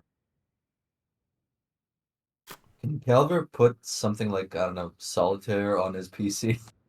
Give it to these guys to play? They'll start play after a while. They'll start just playing something on their tablets, like play cards or something. Like, Play Don wow. Jot. No, you need a whole table for that, and there's not enough room in the lifter. Oh, I'm really glad for the bubble, though. I would hate to walk in this. This looks intensely hot. Yeah, I imagine the job would have paid a little bit more if I was going to ask you to walk 100 kilometers on a hell world. Yeah, the answer to that would be no. Everybody has their price. I mean, okay, you're not wrong. Sure, but As I secretly think in my head, you probably would walk across the desert for the kind of money this job is actually worth. So you know where we're going, right? We're not just driving aimlessly, I mean, or anything, right? Yeah, we're going to the location on this device. Oh. Okay. Well, good. I hate to get lost. I mean, this thing has a return function, probably.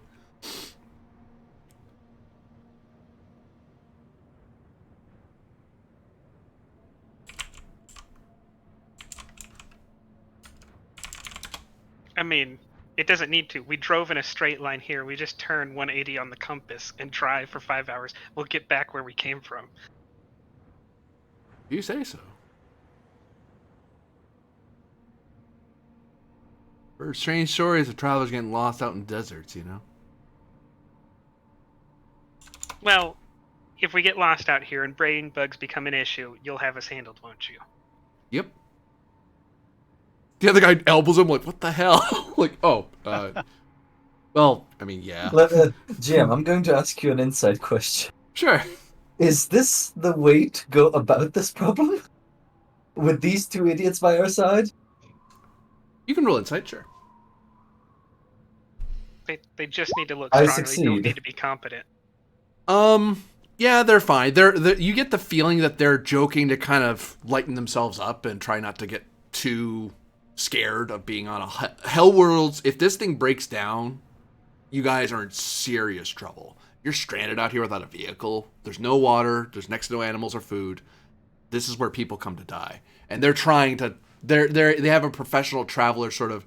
You know what? I'm going to keep myself in a good mood and try not to talk about how screwed we are. Can I, now that I've asked this, I can see that they're a bit worried, right? They're worried, but they're joking. They're still at that stage of morale. We're like, no, we're feeling good about this. We're in a car. We're with people in vac suits. We have our equipment. We're good. Sure, I'll tell them, to further alleviate some of their pressure, I'll tell them a little story about how I survived 2 full weeks on Asgard without any sort of water, but then I invented a reverse osmosis machine. Or, well, I constructed a reverse osmosis machine which converted my piss into drinkable water. See, if we get stuck here on this hell world, at least we won't be thirsty. Hey, you're right. There you go. That's a good chap. Piss water though? Hey, it's better than no water. I mean, yeah, but like, and then more conversation along that line because I've known this one guy that took that took a large beast dung and drank the water out of it. Crazy.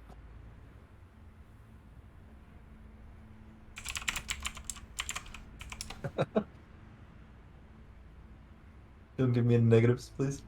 Oh no, they're you're giving them something to talk about that isn't the ever deadly desert around you. Oh, of course. In the meantime, while we're driving, I have that Whoopsie. book from last time that I purchased, the physical book. Do you think I could read that? You could, yeah. Let's just, flip through the pages. Might as well. 5 hours with nothing to do.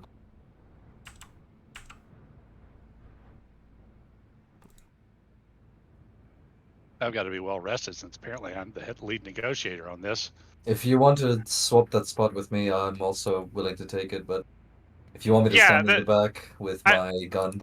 So the idea here is that negotiations are going to be short. They either hand it over to you or they don't. And when they decide not to, we need the person who has a fighter score above 1 to use the Vargar battle rifle. Fair enough. We could just appeal to their reason. I've been Yeah, on Hellworld before. that is the first step, right? Tarbin shows that he's a bear, and if they're reasonable, they give us the stuff. If they're not reasonable, we shoot them. No, I see. This is probably the one time where Tarbin's picture is pretty accurate. A bear in blast armor. You eventually come upon a small camp.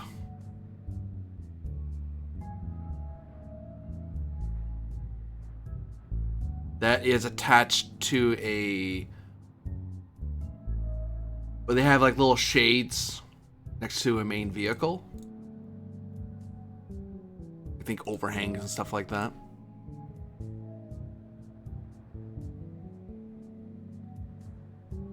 And you can see it off in the distance because there's no cover really. They basically had some sort of lifter of their own, and they drove out and then found some spot to stop for a bit to carry on with their day. And there was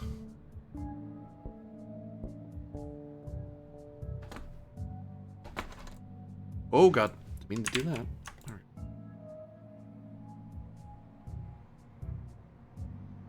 You can see movement. Just a bunch of devil men. Pet them.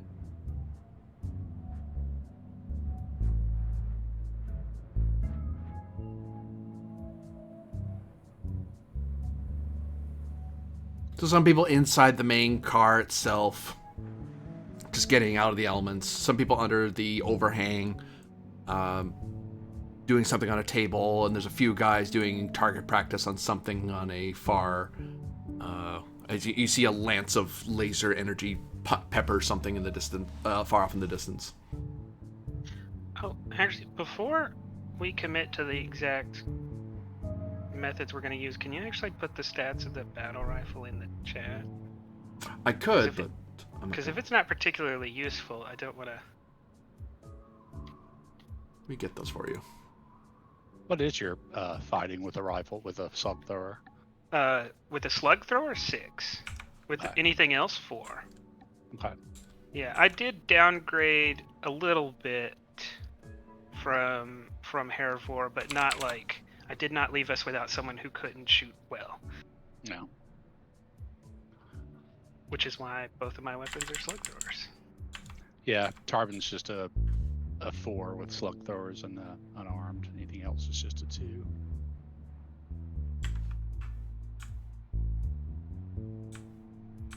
Basically, what I'm looking for is I have a Gauss rifle that's range 5, bullet 5. So if this is less than that, then I'll just use the Gauss rifle. I don't need the battle rifle. Yeah, that's the fun thing about the advanced assault shotgun. It has a range of 5. It's a shotgun with a range of 5.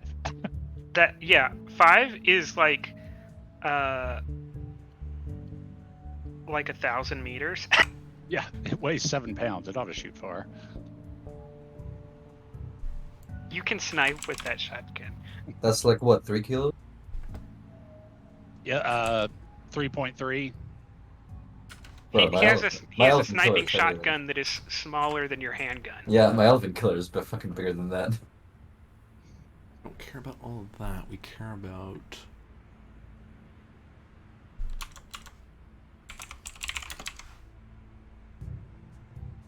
It is a rifle, so that... Oh.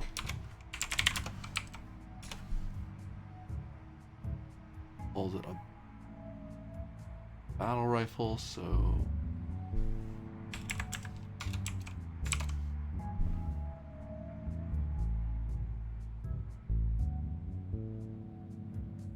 bullet 3, range 5. Okay, no, I already have something that's better than that, so I'll actually just go up with you, Tarvin. Actually, that's kind of good. If we could leave the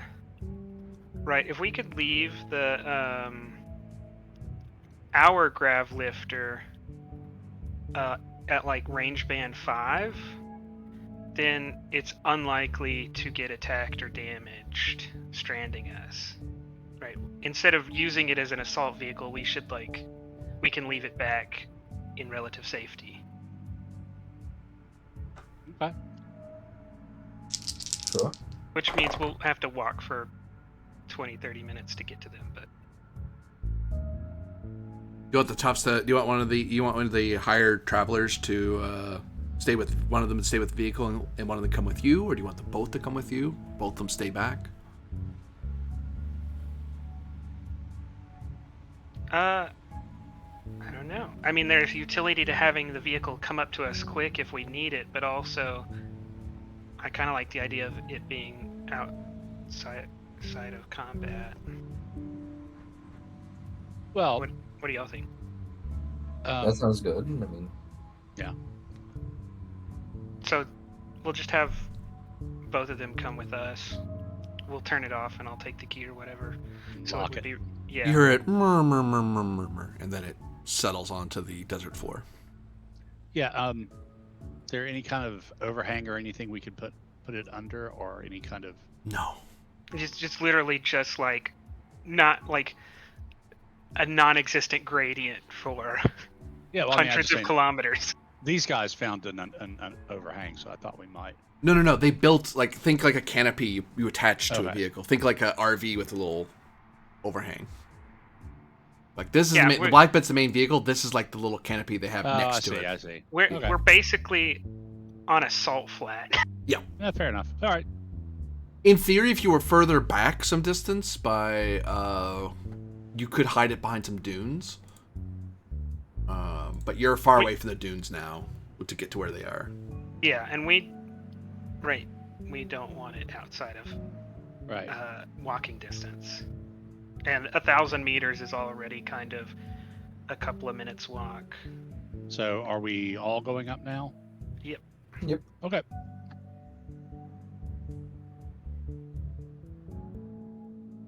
Whoops, wrong thing. This one. I said this one.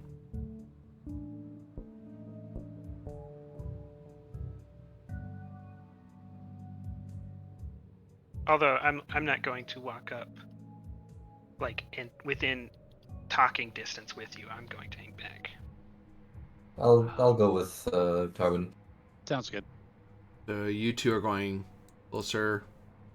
Yep. You're hanging back. What do you want these guys to do? They can go with them. It's just I have a weapon with good enough range that He's Overwatch. I yes, and if people start shooting, I'm the hardest thing to hit.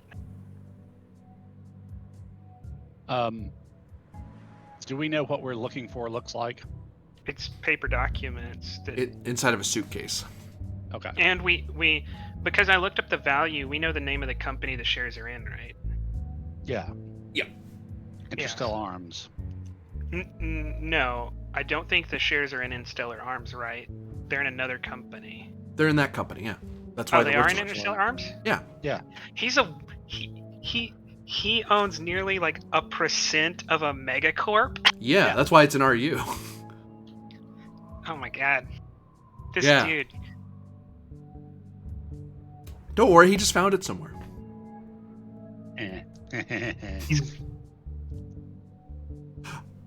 As you get closer, I want you to get one of Calvier or Tarbin. Give me your soul. I wish to sell it on Etsy. Give me. Please, it wouldn't be worth it. It wouldn't be I worth was about to anything on say Etsy. you're not going to make much coin in that. Etsy's fees will take care of that. Intelligence.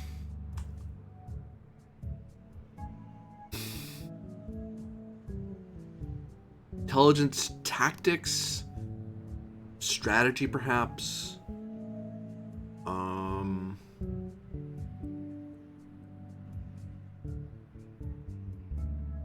Fighter, I would suppose. So intelligence or strategy or tactics. And I can do jack of all trades. Yeah, I'm just listing off if there's anything that was like, hey, you might have this. Argue I'll for be rolling. survey, perhaps as well, maybe, or survey, perhaps. No, that'd be for the area around you. I can tell you for sure these aren't scouts by any means. They're not surveyors. What about streetwise? Streetwise, yeah. No, streetwise gets me slightly higher. It gets me 13 instead of 12. How many dice? I'll say 2. Okay. Because if you didn't have the skill, it would go up to 3. And if you have the skill, it's a normal roll. If you don't, it's 3. Makes sense. Makes sense to me, rather. It's the important thing. Success to crime.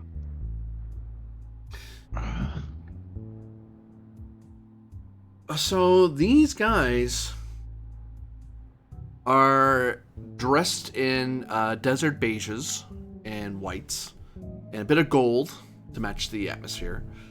They have nice breather helmets on, and they seem to be armed with energy weapons, pistols and rifles. That vehicle there looks very nice, and start doing some calculations in your head of, and you, before you say anything, you kind of give the lifter, their lifter, a nice good look, kind of looking underneath the canopy, like toward the side that you can see here, and you can see a Instellar Arms logo on it. These guys are Instellar Arms mercenaries. I'll say to Tarvin as we're walking back, I think we got swindled. Or rather, Sir Calcian got swindled. Yeah, looks like. Are we really going to try and buy it off them? Hey, you there! Someone start running over to you. Hello. Hello?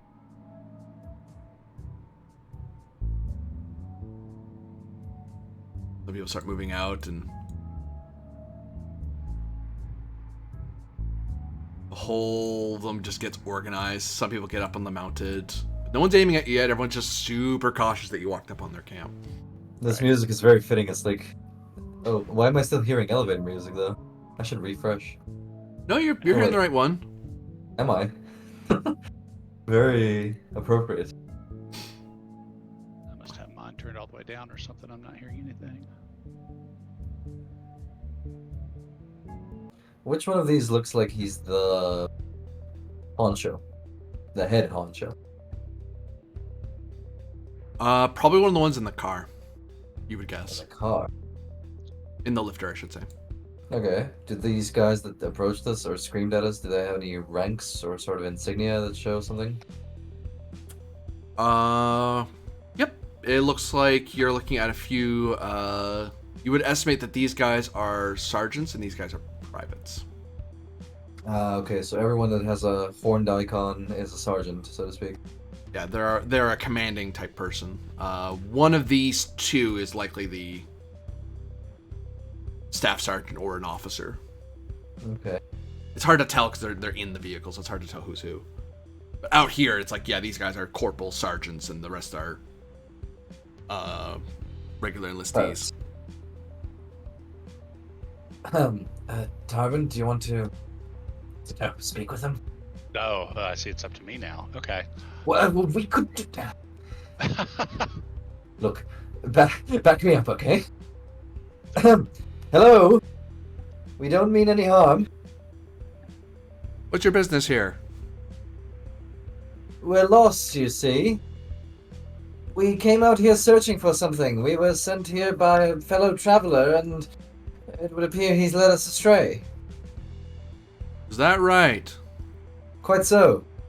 Do you think we could speak without all this show and dance? We really mean you no harm. There's no need for you to mount your turrets.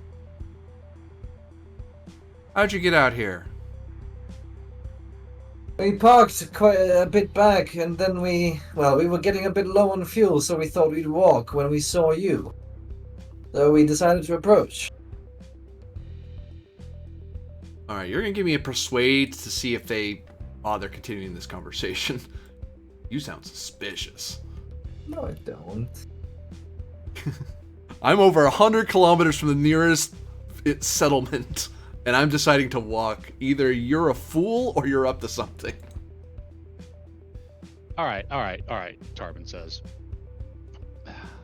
Ignore my fast-talking academic friend here. We're travelers. We took a contract to recover what we were told was stolen property, but it appears like you guys may have recovered stolen property that then the thief told us was stolen.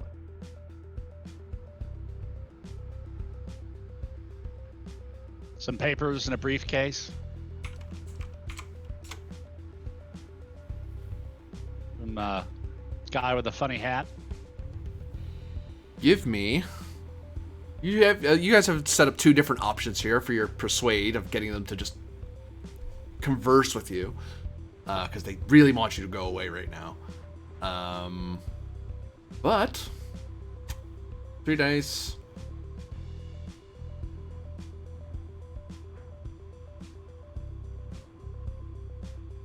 You could be appealing to them or charming them, I suppose. Or attempting to charm them anyway.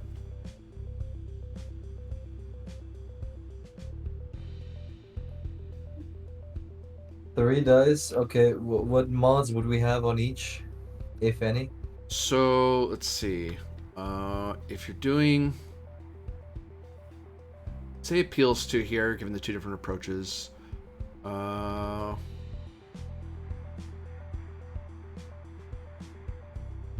see. Tarvin sounds like he's talking common enemy. Yeah. No, that's not where I was going. Oh, okay.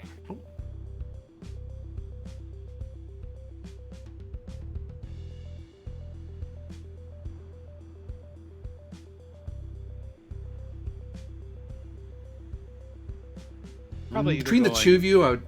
Oh, sorry. Go ahead. Probably either going like discussion or appeal to.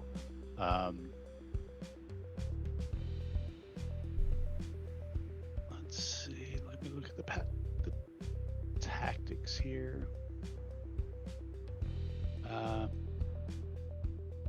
Probably either logic or culture, since Calvin and I are both Imperial citizens, and assumingly these guys are too, since they work for a Imperial. That's fair. Yeah.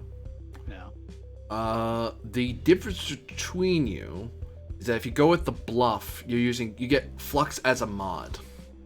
So, and that would modify the roll. Modify your target number. But it's not just good or bad flux, it's either way. It's either way. It's pure flux. Yeah. As good as +5, as bad as -5, or somewhere close to 0. At present, the law is you're in the inferior position because they just have superior firepower right now, Right. as far as they're aware.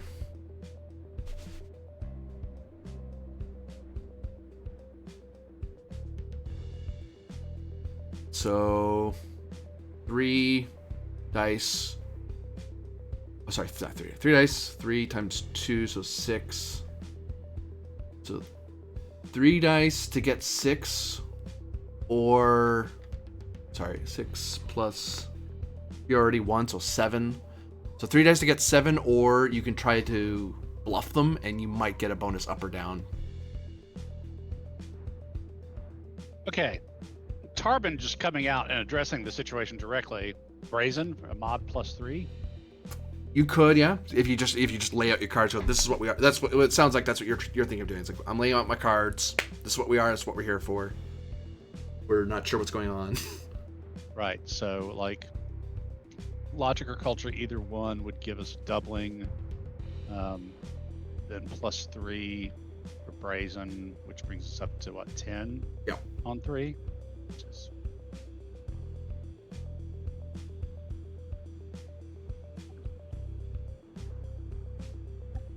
Funny enough. what's music is- curiosity again? How does that? What's the question for that intuition? Oh, How does it work? Why does it work? why is that? Yeah. Puzzling out something, the nature of an object or the environment. Can I try an insight here? You could. Like, is this the right way to go? I get it. You get the feeling that honesty is not necessarily in your favor.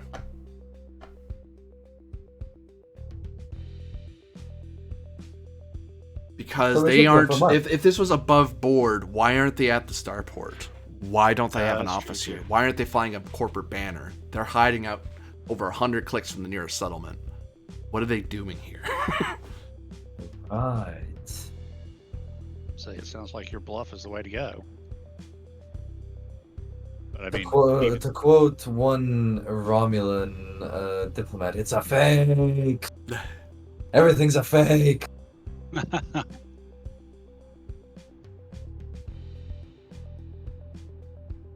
Okay. I'll but jog we my. are definitely outnumbered and outgunned in this situation. These are not the kind of thugs we thought we were. Yeah, but let's try and drive my point home. We're out here. There's no gas, or we just ran out of gas. We saw them in the distance and thought, hey, you guys look like you could help us out, maybe. You have +2, so you're not looking at 7, you're looking at 9 on 3 dice. Ugh. Okay, I'm gonna give it an old college try. Let's see. If I get shot, it was nice knowing you. Mm. Ugh, off by 1. Oh no. What would happen if the bear assisted somehow? If you could even do that.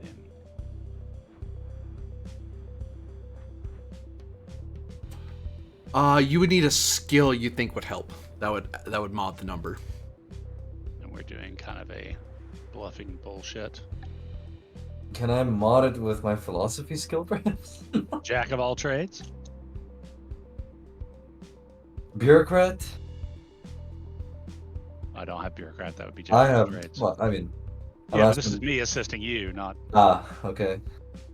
Streetwise? I'd be looking for something like Streetwise. Jack of all trades catches everything. Yeah, I mean streetwise. I got 3. That would put you over. That would put you in if you add a bit of Streetwise into it. Sure.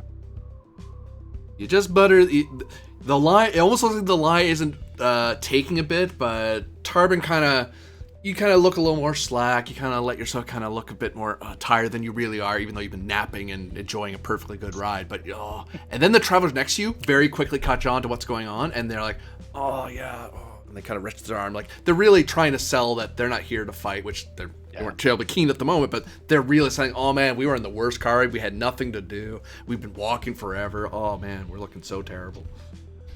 I mean, come on. At least you got to let us recharge the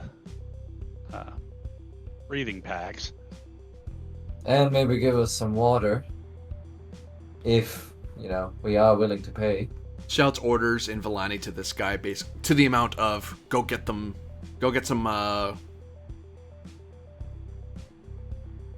emergency supplies, is what he says. Do they get off the mounted guns? Nope, they're still up there. Okay. Thank you very much. May we at least know your names? We'd like to know who is our savior this time around. One guy runs up and holds out a backpack that has a variety of water and rebreather tubes. Cool. Ah, thank you. And who might you be? Don't suppose you've got a power jumper on you?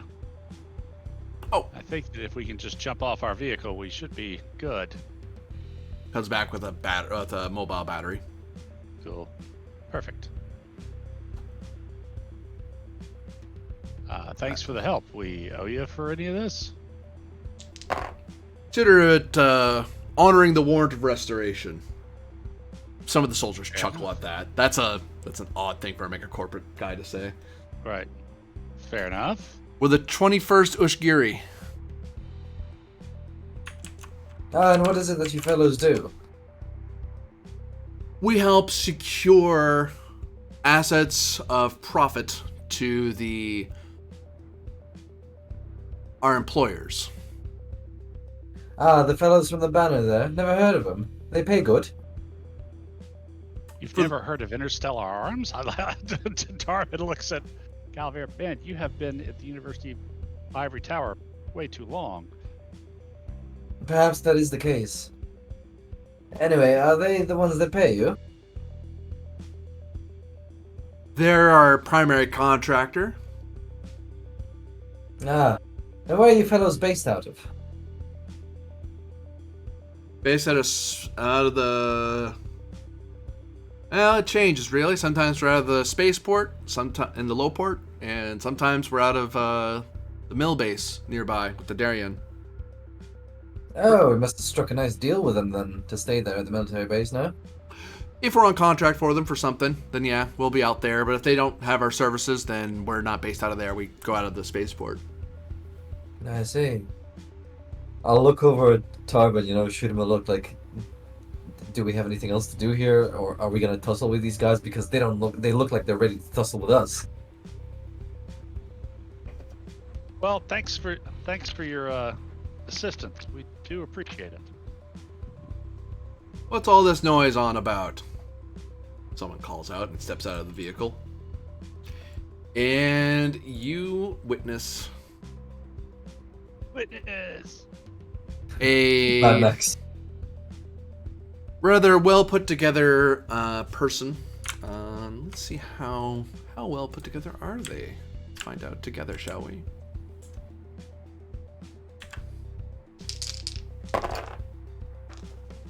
Not as well put together as I thought, but oh well.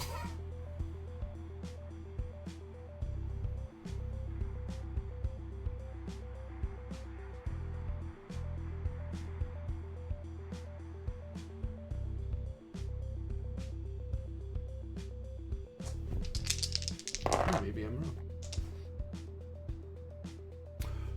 wrong. You see a gentle sophant dressed in the finest of gold-threaded suit with a very elegant-looking bubble over his head. Within the bubble, you can see that the hair is finely slicked back with this faintest hint of some sort of gleaming gemstone weaved into the hair in a Villani fashion.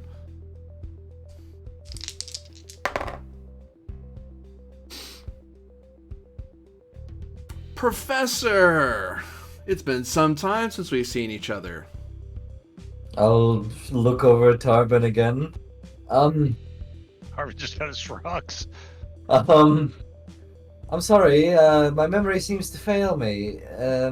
Could you come closer so I can see you?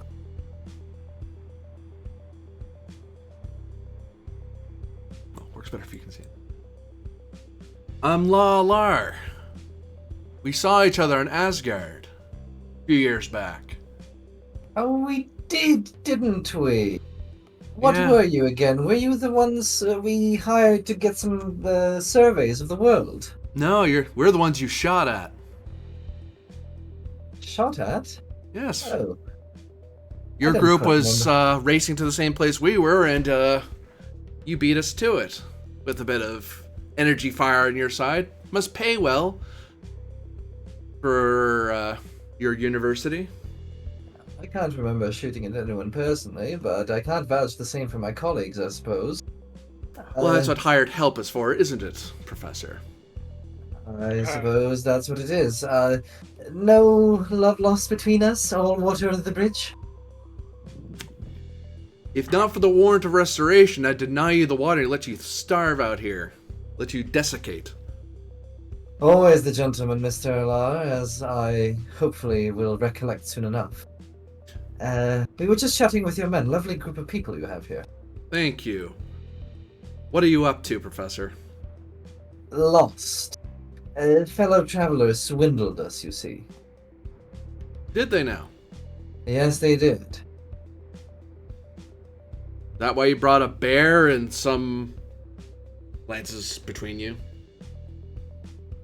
A Daryen knight, by the look of him? Can he make that out from that far? He shouldn't be able to. That implies he... Psionic? Or cybernetics. These gentlemen here are my fellow travelers. We are a company. The bear, well, he is a bear, but he's proven himself rather useful. And he's a friend. And I would like to point out at this point that the Ursa have been fully sentient for millennia now. So it shouldn't be terribly much of a surprise that we're both educated and useful. So both of you settle down with that shit. Fair point, Ursine. Fair point. It's unbecoming of Valani to bathe in ignorance. We're not cursed by that yellow sun, after all. Yes. Amen. And, like I was speaking to your men, you seem to be doing quite well for yourself. Military contractors? Moved on from everything that happened back at Asgard, I hope. I've found ways to make profit that don't involve... Well... That's none of your business, I suppose. I'm not sure why I'm sharing that much with you. So unless there's some reason I'm going to make money with you, you can kindly piss off back to whatever boat you came from. There is a potential that you could make some money from us, actually. Oh? And it involves a mutual transaction from which we will both benefit. Do you happen to know one Mr... Scroll through my tablet real quick, hang on. One Mr... Egikim? You're saying something there, Calcian? Yeah. I have no idea what's going on, so I will ask for an update over comms.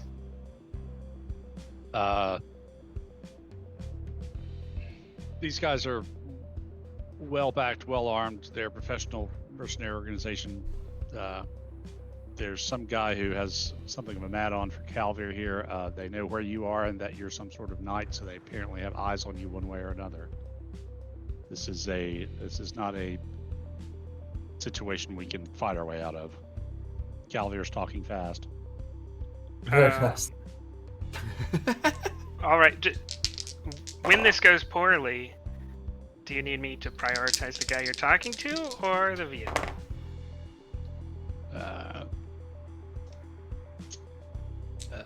If it goes poorly, kill the guy we're talking to. He'll be the guy in charge. At least we'll get him as we go down in a hail of laser blasts.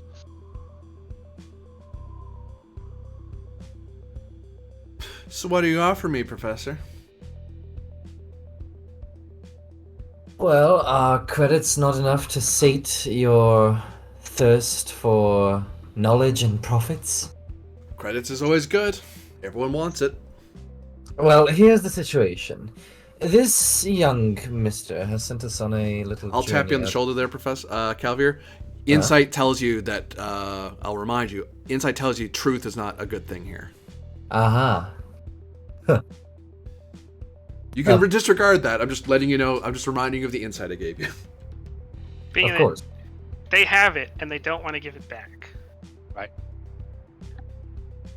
Okay, I'll need a second. How do I spin this? Why don't you tell him that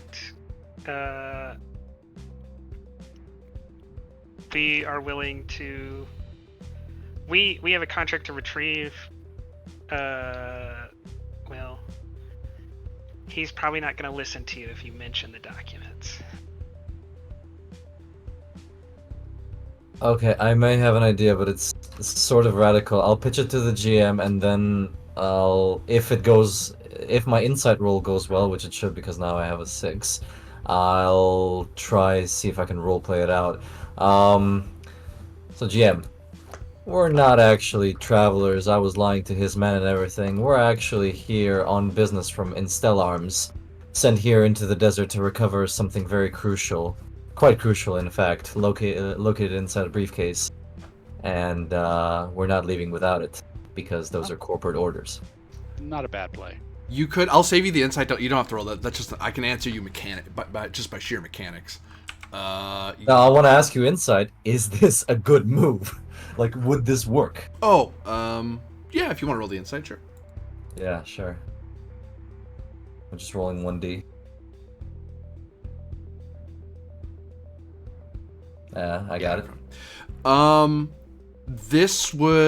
That could very well work because it isn't as if you are a Vellani with a citizen of the Imperium and with a Daryen Knight who's somehow here and kind of supervising this. You have plausible reasons why you'd be doing it this way. And maybe you're working for the same company. Like, he doesn't know who you're working for right now, and that's the BS you could sell him. And if he takes it, you could command him to turn it over. All right, let's see how this will work then. I seem to have lied to you and your men. We're not actually travelers. Our vehicle is not actually broken down. I was looking for you. What's their name? Instel Arms sent us here. Way out into the desert with a tracking device on that briefcase that you're holding. We're here to recover it. You're to hand it over. Company orders, you see. So it's a 4-die roll. Not just actually listing. You should do this because of that. You're appealing to him. So 2. You're faking superiority, which is 3. On top of the roll. No, so 2. That's after, right? 2.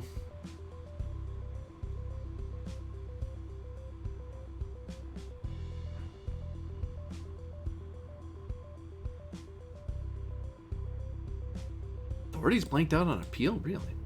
Well, you could force of will. You could be, trying to give it to me because that makes more sense. Yeah. So 3 times 2, 6. 6 plus 3, 9. Plus flux is your target number. No. On 4 dice. Let's see what it's gonna be. Remember... Wait. Don't roll yet. Yeah, you can take additional strategies or tactics at a -1 mod if they're valuable. You should. If they make sense, yeah. Yeah, if you can't take them if they don't apply, but. Okay, So what this could was- potentially apply here? You're commanding force of will. Mm-hmm. I don't think any of the other strategies apply. But is there another tactic that applies? Theoretically, logic and culture. Logic being that, if you're doing this for the company and the company's here to take it back, you've got to do what the company says. It's chain of command, yeah. I think Culture, that's same thing authority, because that's right? corporate culture. I would take culture. I wouldn't take logic because authority's stomping on logic. But I'd take culture because they're both Vellani and they both understand, hey, this is how this works. It's like, oh, okay, yeah, this sort of cloaking dagger is very Vellani, and they get it, and they might get that. So Could I dig around my memory, perhaps, if I recall any corporate names from Instel Arms to see if I can invoke them? like bureaucracy is what you're asking me? Perhaps, yeah. Yeah, it's bureaucracy. So Force of will isn't useful for referral if that's what you're going for, though. No, but it's like X and Y has given me direct orders, hand over the thing. he's That's what taking referral his. is. Yeah, he's taking. Although I'm taking the skill bureaucracy for that, he might go, "Oh, I happen to know someone high enough rank that I could BS it." It doesn't help with referral, no, but he can infer things and maybe get it across. So 3 And times 2 infer that perhaps giving it to me is more trouble. Not giving it to me would be more trouble than it's worth. 12 plus 3 is 15 plus your bureaucracy 16. 16, and then you would have flux that would mess with that up or down. Okay, give me the flux then. -2. Oh, it's a 14. 14 on 4 dice. It's not so bad. It's doable. Further, I mean, Yeah. I don't think I have Oh. anything I can Hey, I would assist with. I would suggest. I think we all understand here that if this fails, right, it's a firefight. yeah. You might as well go ahead and make that understood that you're under company orders and you will fight for that.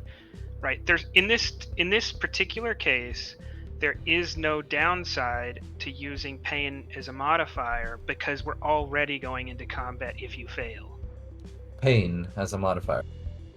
Okay. You How do I throw pain in because as a normally modifier?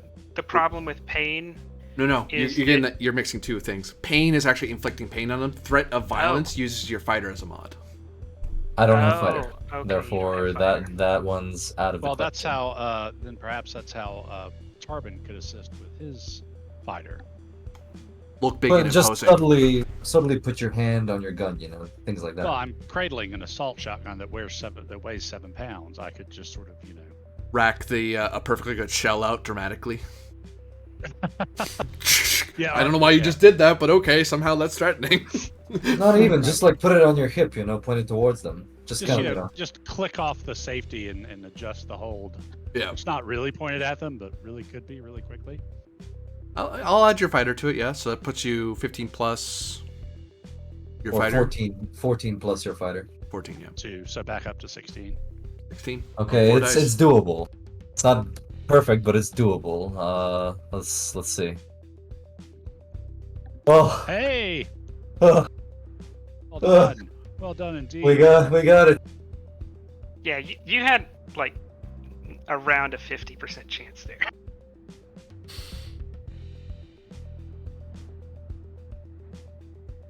Whoever thought Professor Cavio Tersani would be an agent of a mega corporation?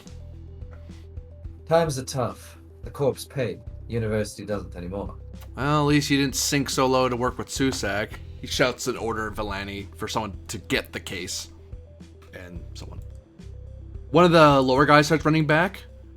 He turns and just whips out a laser pistol and poof, lights it up in front of his feet, and he just stops dead. Everyone looks at the private. The private just stares. I wasn't talking to you, he says in Villani, and then tells one of the sergeants to go get it.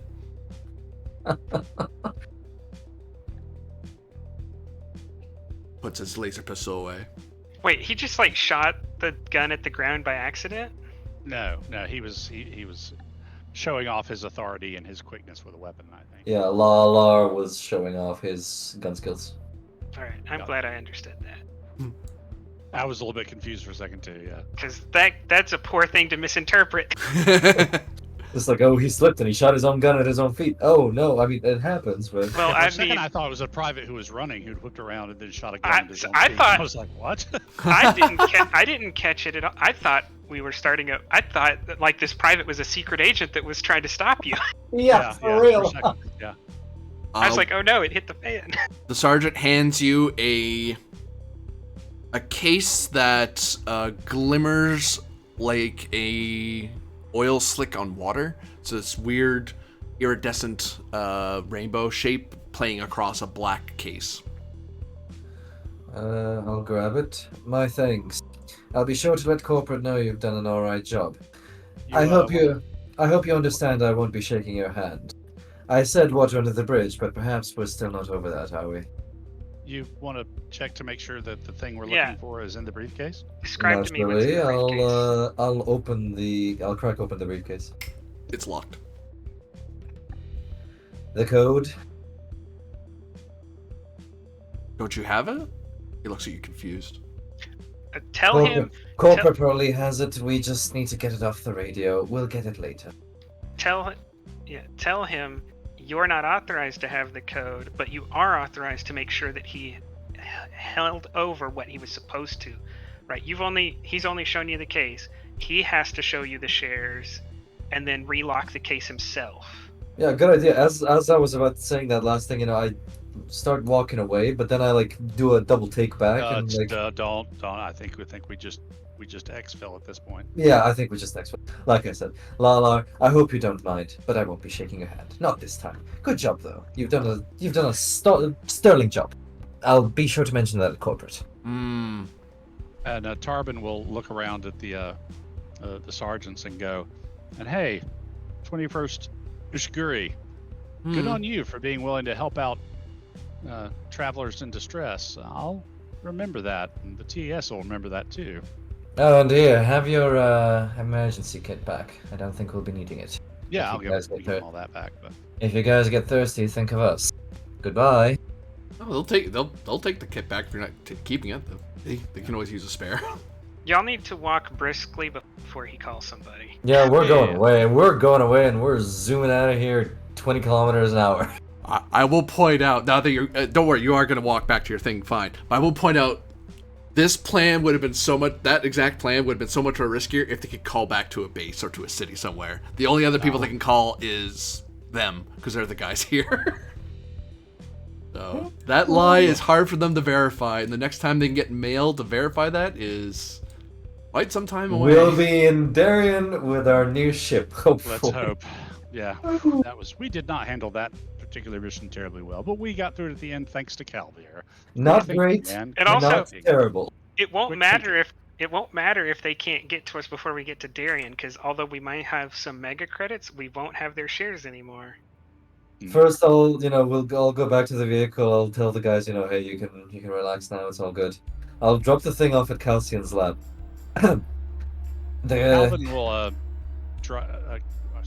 Tarbin will drive back since he slept on the way here. The patron seemed to have didn't let on more all that he knew, as you were clearly informed by Tarbin here.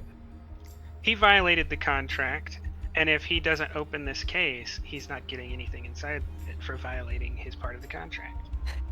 Do we even know who he is? For all we know, he could be anyone, considering we didn't even bother to check. I'm hoping this conversation is taking place as we're driving back. Yeah. Yes. Okay. If we show up with the shares, he still wants the shares, right? Although he was willing to let us die because he probably didn't think we could actually pull it off, but if we did pull it off, that's good for him. Listen, you I don't think "where" is the right word. You are a crook. Do you think you can open this? I do take offense. Putt. You're hearing this weird noise coming from the lifter underneath you. I need to do a Q-Rep check to see if something broke. 1 second.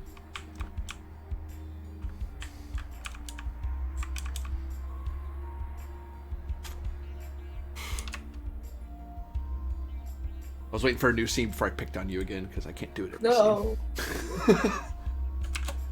Like, well, it's not going to break while you're away from it. That makes no sense.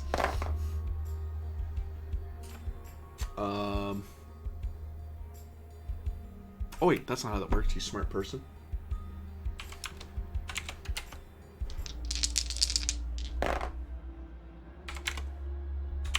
So we're now testing to see how much of a piece of crap this thing is. Or how good of a thing it is.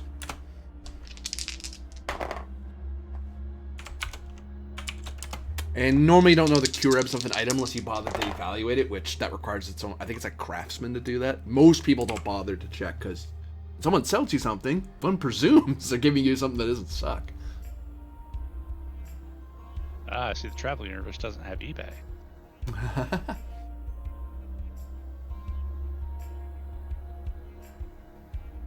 Oh no, it's a trader thing. A trader? Oh, I was wrong. My bad. Yeah. Like, you could have checked this. It's your fault, not mine. I didn't do this to you. This is literally the first QRebs thing we're doing in the whole campaign. It had not crossed my mind. Oh,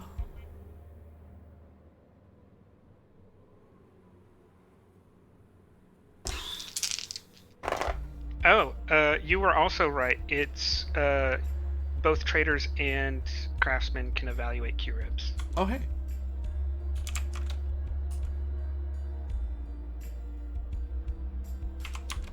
Also, I would have been pretty bad at evaluating the quality of this because that's characteristic C5, which is education, which I have a 5 in.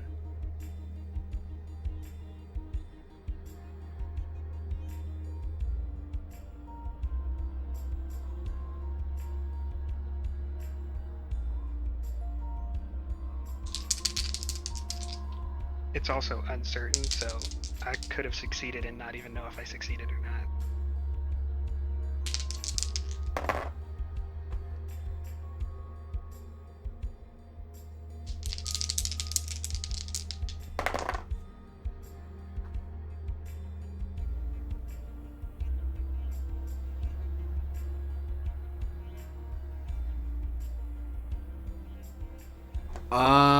So, because of the safety rating of this vehicle, who's driving right now? I think it's Tarbin.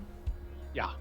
Tarbin, you check the computer is making, as you start hearing that noise, it doesn't smooth out, because if I rolled good on the bad roll, the reliability roll, the thing would have sorted itself out. It isn't sorting itself out, and you see on your dash there is a warning that the governor, the lifter governor is failing. You have 1 hour of flight time left.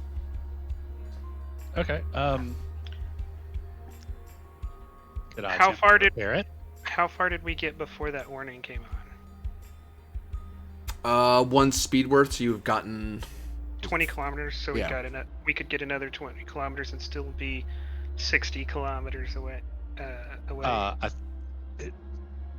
think we probably need to pull over and let me try and repair this before we push it Yeah, to the edge. Yeah. that hour is meaningless almost.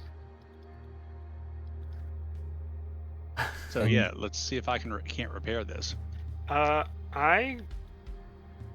can give you. I have a toolkit. It's for fighter, so it's probably not going to give you a mod or anything. But maybe there's something in there that's useful that can help. I have an engineer toolkit.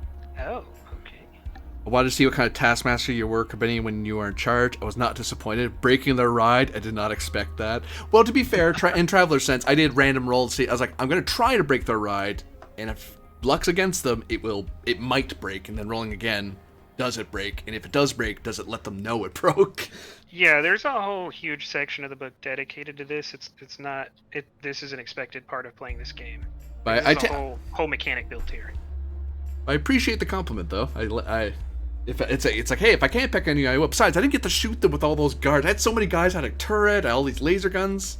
This is gonna be we're gonna show off combat, but no, they have to talk their way out of it, like perfectly normal travelers.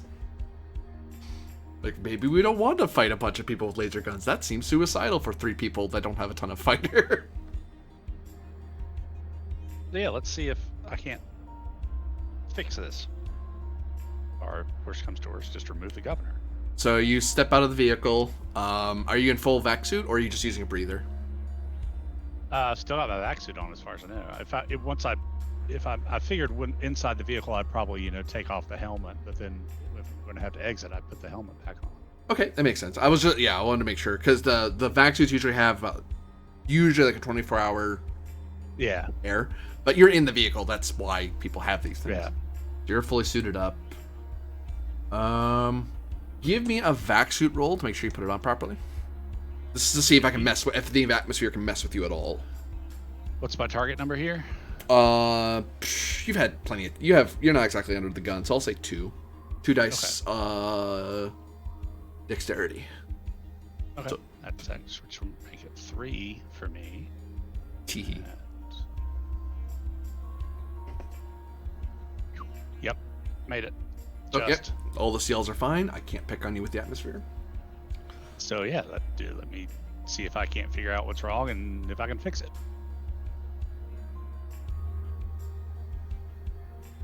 Let's see.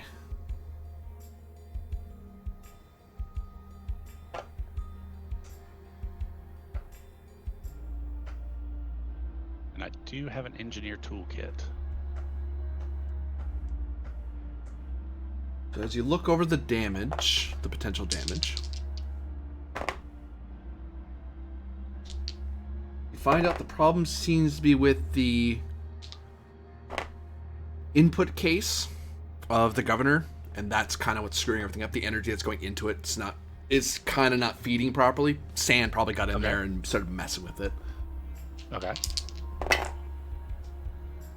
And sure enough, it's actually gonna, without the governor, if it dies, then the thing just the lifter turns into a toboggan as it hits the ground and skids. If you had waited the full hour, waited till the governor died, the thing just slammed it to the ground and just crash landed into the ground at 30 kilometers an hour. So is this something I can fix or try and, shade tree mechanic fix to get us home, or?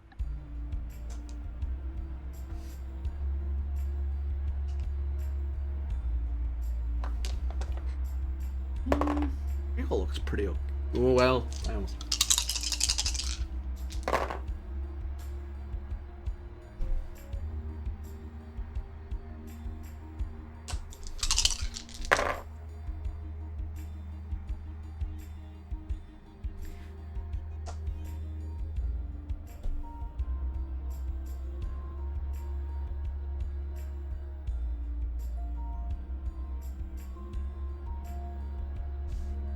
Oh, I think I get it.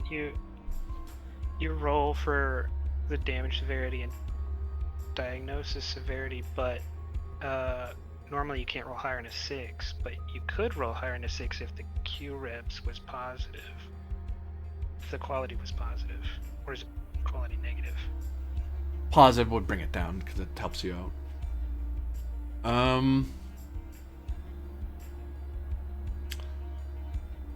So, you would, because you're immediately trying to fix whatever's wrong with the input case. Give me dexterity plus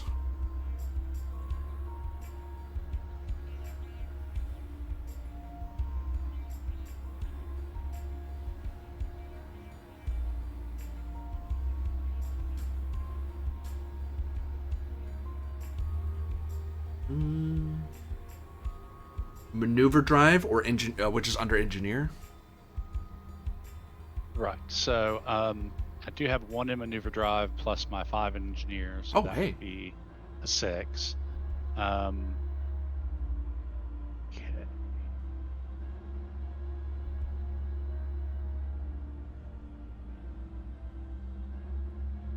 That is one of my life pursuits, so 7 plus my dex of 12, so that's 19 on 3 for me, right? Or is it a 2 die roll or 3 die roll to start with? 2 dex, so it goes up to 3 for you. Up to 3. Yes. Tinker.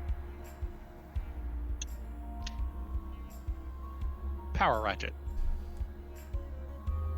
Number 4 Yaller wire nut.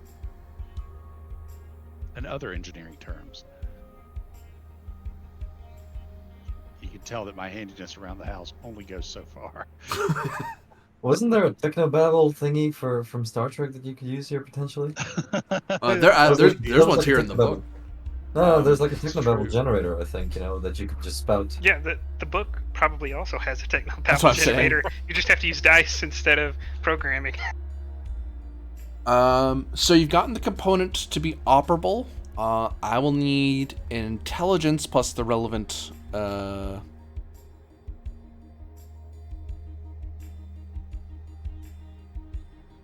intelligence plus those relevant skills to see how well that repair is taking. Okay.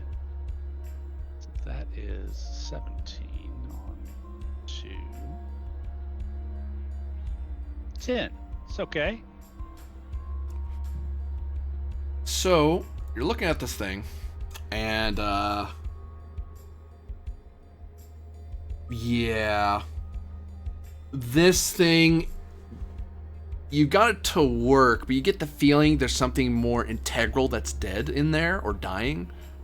But for now, it should work. Will it get us home, do I think, or to the back to the It spaceport? should. You think?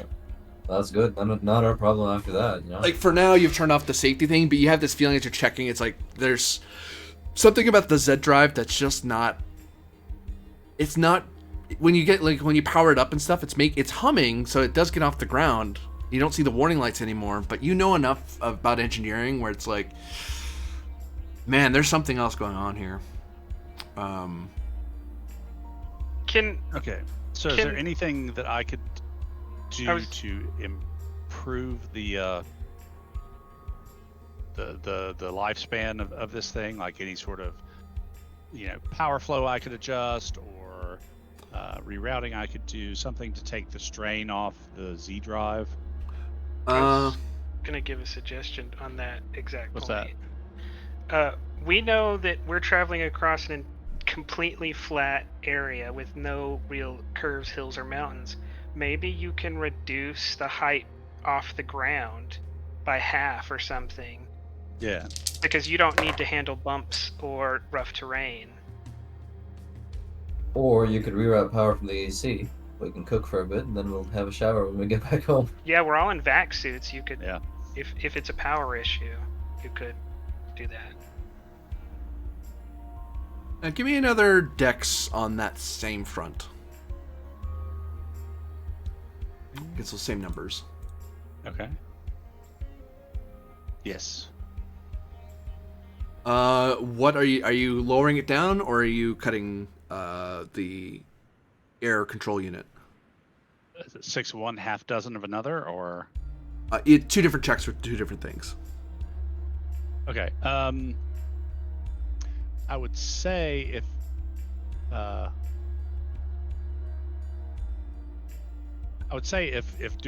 cutting off the AC internal climate controls, do our mercs have vac suits too? Or They would, yeah. Okay.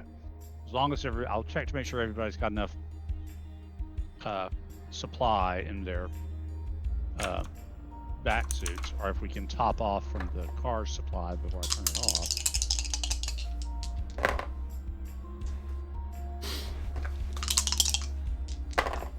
When did you get a vac suit, Calvier? Back at when we handled the plague, I got a vaccine. Oh, okay. Because several of us had to buy them last episode. So I think everyone has one now.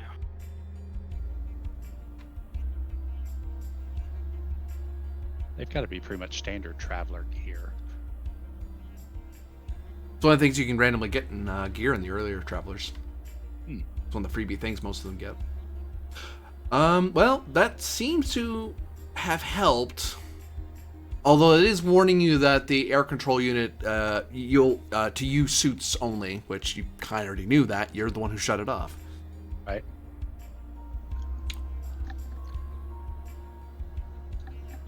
Do I think if I also... Okay, go ahead. You think you know for sure this thing will last for another hour, come what may. You know you've done that for sure. But there is something else that's not right. It's not giving you that doesn't add up. All right, can I... Let's look for intentional sabotage. Like, if we can, let's open up some compartments and check to see, like, I guess, as from an engineer standpoint, you might not think, okay, let's check this piece of kit in the back, because there's no possible way it could break down under normal operation. Like, it's built to last 1,000 years. It's other components that would break down first. But, like, double check everything you don't think could possibly break down, because we might have been sabotaged. Okay, yeah, I'll do a thorough diagnostic. Give me intelligence, 2 dice. Plus engineer and maneuver drive. If you have something that helps with sabotage better than your engineering skill, I think your engineering skill is superior, so... Can I help Yeah. with Streetwise? You could, yep. I'll give you. That's weird. So I have Streetwise 3, but I get +1 mod from it being a life pursuit. But I don't think I passed that mod on to you. I think I just passed Yeah. Streetwise. You just passed the skill on, yeah. Yeah. So that's that's +3. 20 on 2, so unless I roll double sixes.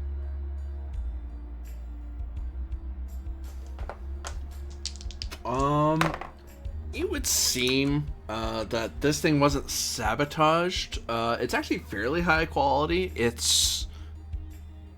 But its reliability is middling. It's been in service for a few years. It seems these people are dependent on the safety system catching them. So if you were trapped, you could call out. You could put a distress. You could turn on the distress marker on the vehicle, and then the spaceport would come out to you. This thing is probably meant for. The thing he rented was probably meant for short jaunts away from the Star City and the starport, and then back. It wasn't meant for like planetary survey missions. Like you would never put the Scout Service would never use something like this because it's good enough for personal use, but it's not great for solo expeditionary use. Well, do I think if I also adjusted the height down by half, I could get more time? You think so, yeah. Yeah, let's do that too then. Give me Dex. Same numbers.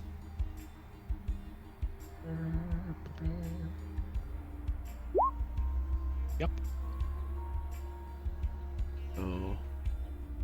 Then you did that. Then you did that. Alright, that gets you another hour. So 3 hours before failure. So we've already come an hour. Yeah. Oh, sorry, 2 hours. So Sorry, since the first hour. You're right, yeah. Oh, no, you traveled 1 hour and then you stopped short instead of letting that.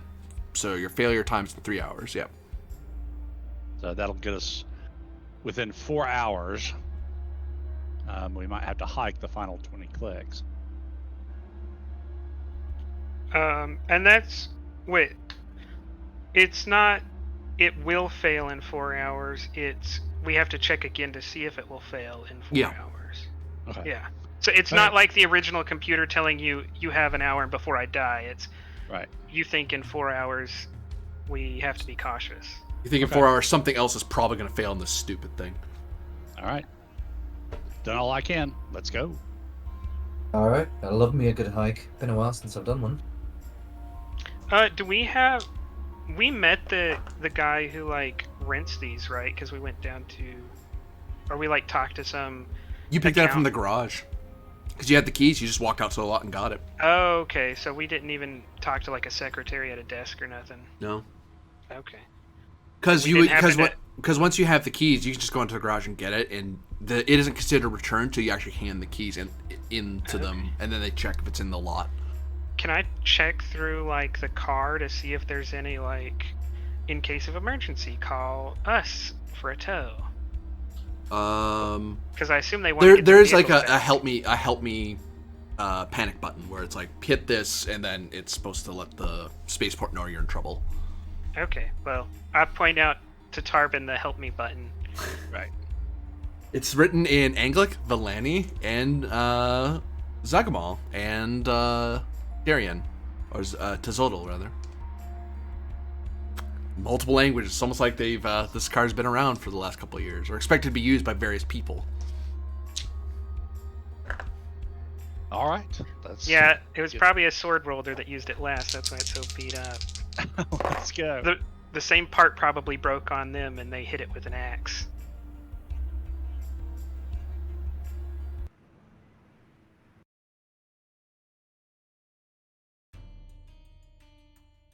Eventually, you make it back to spaceport. Hooray! Hey. As we park the car, I say, I think we play it off like there was only a couple of guys with clubs. We got the case, but maybe Calvir was injured, so he'll have to come out of the spaceport to come get his shares from us. That way, he's not outside. He's outside the TAS lounge when we have to confront him about his broken contract. Oh, okay, sure. because if he's outside the TAS lounge on a zero law world, he is guaranteed to answer us with the answers we want about why he tried to lie to us. If he's in the TAS lounge, we can't touch him. Are we getting paid, or because we got you back, right? Oh, Yes, yeah. how much wood did we promise you, fellows? $1 grand each. Yeah, I'll throw him 2 chips. Do we think we need them to handle this guy? I don't think so. No. Okay, yeah. Why don't you throw in another 2? I'll pay if you want. So another 2,000 just to keep their mouth shut. Hey, Oh. you're smart. Ah, Here's what I'll do. I will give. The original promised was 20k each for 40k. We'll just say that I also paid you for another friend to show up, and I'll give them 60k. So another 10k to split between them, basically. Each, yeah, they get 30 total on a promised 20k job. Yeah. Man, it was really loud with our helmets on. We couldn't hear anything for that last whole trek after the thing broke down. Weird. Do do do do do. Away they go. So They had that a- sounds like a good plan. They had a good milk run, didn't they?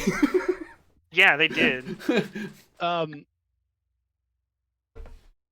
Because sure. Although we do have him on like breach of contract, so we could do this normally in the TAS lounge and like without harming him. I'm just saying we have the opportunity to be on a law zero world, right? If he's outside the TAS lounge, he's at our mercy. He's probably going to give us the answers we want.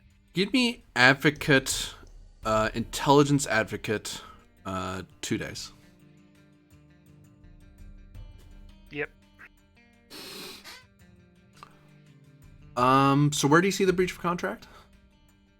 I just want to I want to make sure I'm on the same page as you are. He lied about who had the shares and how well armed they were. Mm-hmm.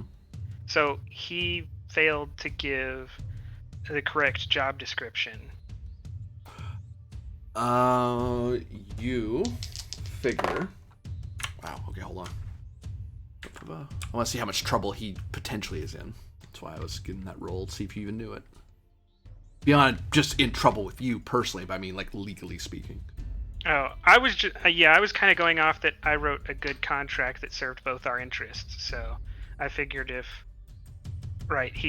there was no easy loophole for him here. Oh yeah, there's no easy loophole. I'm just seeing if it's a finable offense or a death sentence. It's like, you know, just seeing how much trouble he's done on Spoom. I don't exactly want to kill him. But yeah, I get what you're saying. Breach a contract. You get the feeling that it is on Spoom isn't terribly bad.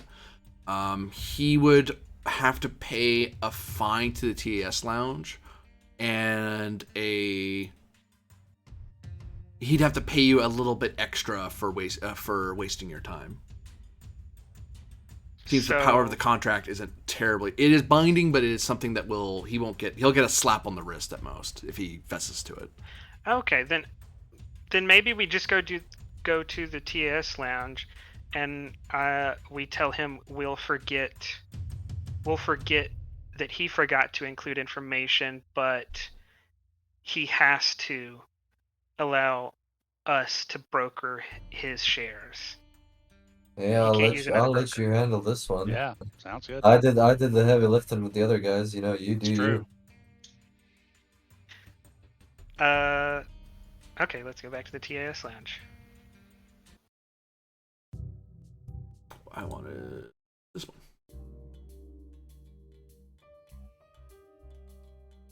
Oop, not that one. This one.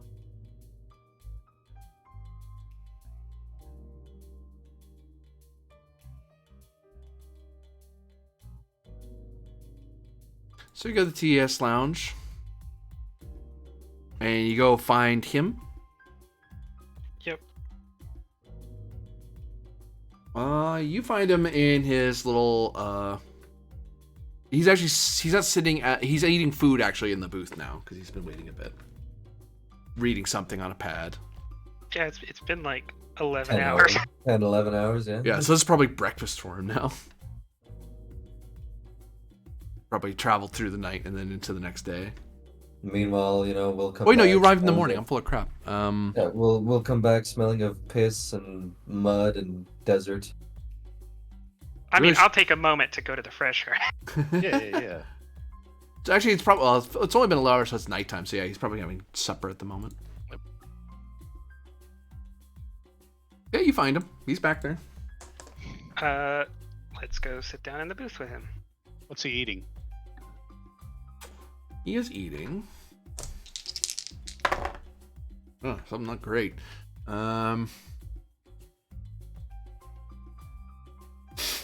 Oh, really, dude? Okay, well, that's what you're eating, I guess. Well, is it Quaker oats? Like, what the hell? It's Mignol Chort. So smart guy here has some sort of rice porridge, and he has decided to add hot sauce to it. Ah, I see. He's a man of taste as well. I was going to be an asshole and just take his dinner for my own, but forget that. Man, what's wrong with porridge and hot sauce? That's how they eat it in the army. For dinner? Hey, if you're eating porridge like 7 times a week, you gotta make it interesting somehow, right? That's fair.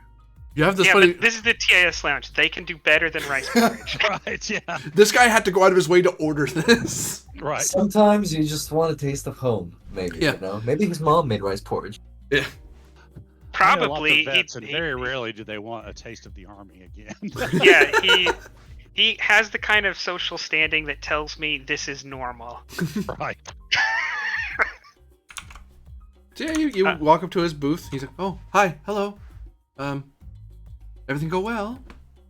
I put the case on the table and say, everything went much better than I think you imagined, Oh yeah. which is an issue. Oh. If you would It like appears for that- me to list the ways in which you violated our contract, I will. But I think you understand.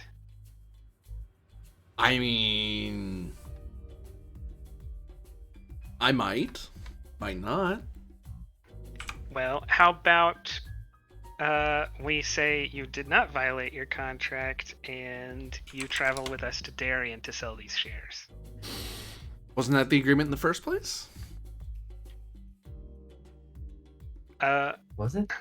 I assumed that I did not, that it was not forced in the contract that he had to use me as a broker. You're right. Yeah. Oh, he said he's agreeing to it. He's saying that that was in the contract. Yeah. Okay.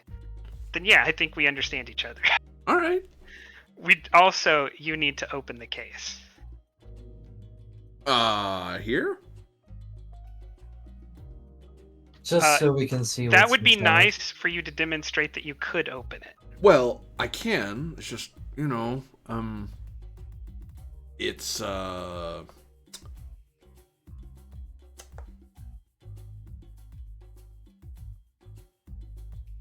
Is there any cameras around or anything? Like, is there something observing us? No, but you're in a lounge where other travelers are. Some are high-standing people, some are low-standing people, but they're all Okay. travelers.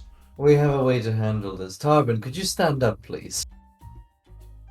And stand over there right next to the table. And just like spread your arms out a little bit. Your girth and width should cover us sufficiently. You don't even really have to do that. Really, just standing up would be enough. I mean, he's huge. Yeah, so if Tarbin stands up, I'll point to Tarbin and say, is that enough cover? Know what? I mean, just he waves you to sit as close to the case as possible. He kind of leans over on the table, kind of pushes his bowl out of the way, his glass of water. He's trying to put it in the shadow of Tarbin as much as possible. I can't open this very high, all right? So just shh, all right? He starts Okay. tapping at the controls. And then as he's tapping at it, you see him flick his wrists, and a long bit of metal that's flat appears with what seems to be some sort of electronic contact at the end. He slips it into the jam and twists it, and then you hear a noise, and the thing pops open.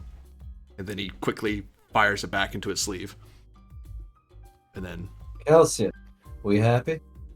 Can I look at the shares and see if these are actual legal certified shares? Shut up.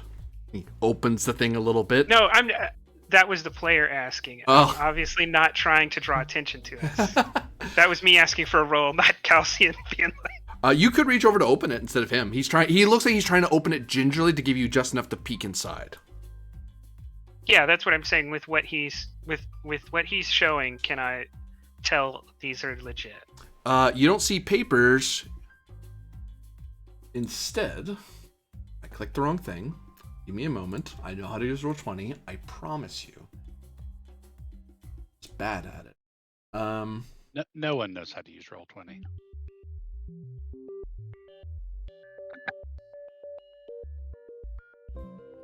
Whoop, wrong thing. Sorry. There we go.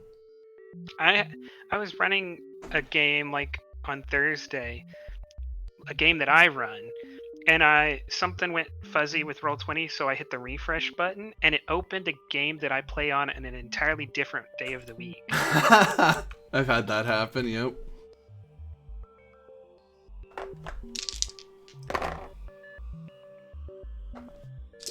Inside, you see a long object, and you can hear faint words coming out of it. Did this guy bamboozle us in more than one way? And there's this pungent odor coming out of it as the case is open for longer and longer.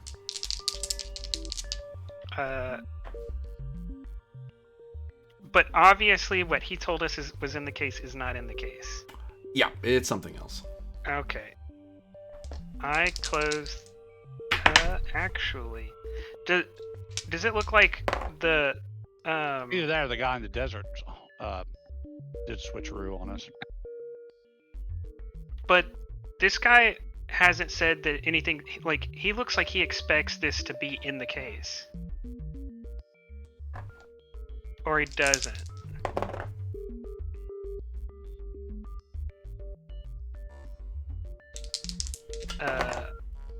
Also, let's just shut the case. You shut the case. And that lingering sense of unease and that odor goes away with it. I ask him what's in the case.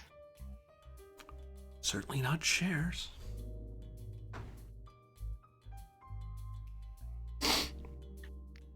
Maybe I shouldn't be saying it so loudly in a TAS lounge with a lot of people who like to make a lot of money.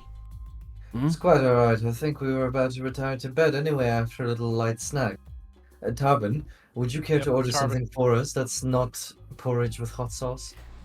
Arbin will kind of close the case since there's a weird odor coming out of it. Could I identify the odor by any chance? Do you take a nice deep breath in to get a good sense of it? You don't want to do that. You might. Well, You really don't. the flip don't side think is, do I need to with the being that my sense of smell is thousands of times greater than a human's? That's why when you do the roll, you'll detect, I will say, without a deep breath in,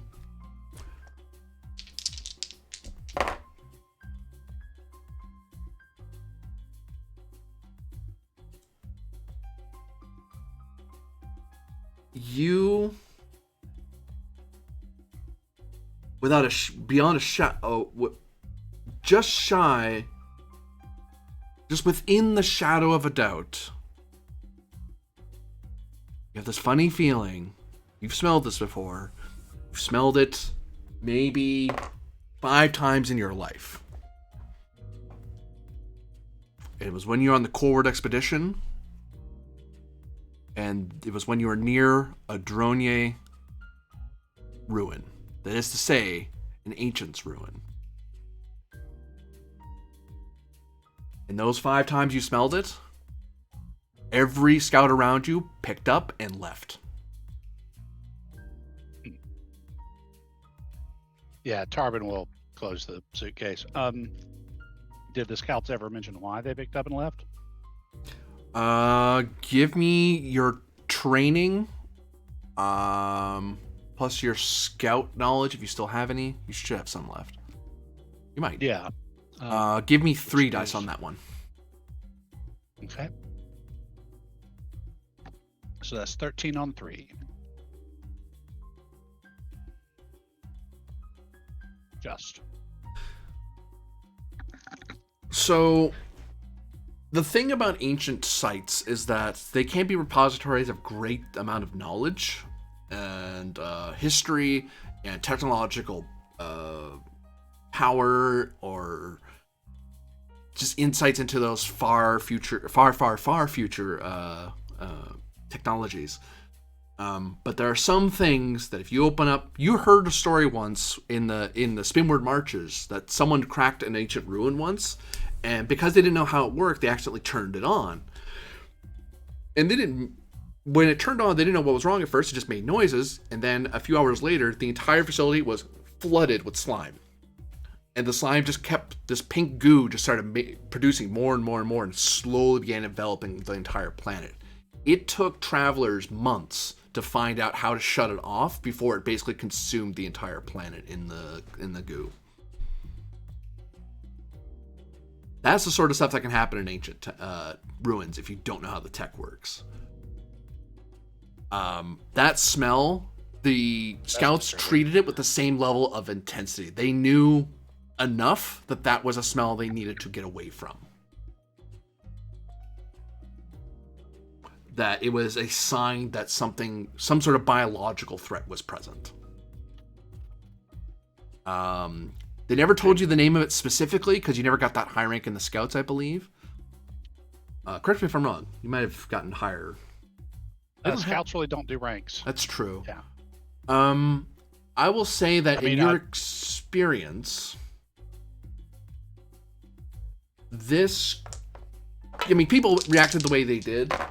But for you, if it is what you think it is, you only caught a hint of it.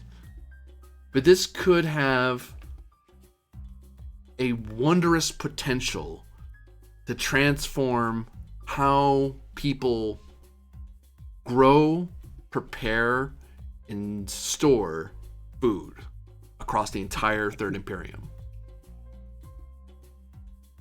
Because there's a certain thing that it's either super deadly, or if it's the thing you think it is, this could be transformative, revolutionary even.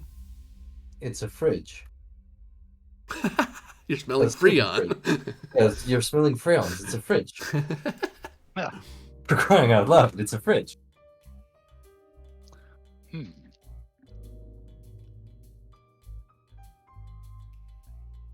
Yes, I think we should take this to a more private locale. Shall we order dinner and book ourselves a room for the night? We already have rooms. Yeah, let's go to. Because we're all friends here, we're all going the same way, maybe we should leave it with the vault, with the clerks, and they could turn it over to us when we're all present. That way no one decides to, not a whole lot of places to run here, but, just to make sure no one has any funny ideas to go desert driving, Sounds like a deal. I'm not handing this over to a random person at the lounge. Well, the clerks won't bother with it, they'll put it in the vault and just lock it away. If he can't trust us and we can't trust him, why would we trust a random clerk? Because it's the best of both worlds. We can't trust him, he can't trust us, so we'll trust the third person. Yeah, but he's not really in a place to dictate to us. Well, I could report you as thieves. we have a signed contract that we're Yeah, working to make with. sure it gets to where it's going to go. Which, Yeah, if but you steal it from also me- violated. Yeah, you also violated the terms of the contract. Do you so, really want to get you caught really up? want to bring, right? Yeah. Do you I want to don't. get caught up in a Daryen court with a Daryen knight? Well, for crying out loud, just hand the thing over to a clerk and be done with it. Who said I was reporting it to the Oh. Daryen Knight? How about the people we just took this from?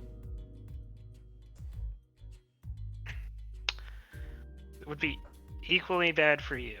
Right. I think So we let's is put a it bit of an somewhere. overstatement. So why don't we But put yeah. it? Let's put it in the Traveler Society vault. This is what they're there for. They're licensed and bonded and insured because they do this for deals all the time. And it's neutral ground. Fine, I get it, you don't Right. trust us. But we And you all don't trust me yes. either, so it makes sense. Buy me dinner and we'll talk about it. Sure. We can't talk about it here. Man. I don't. No, that's okay.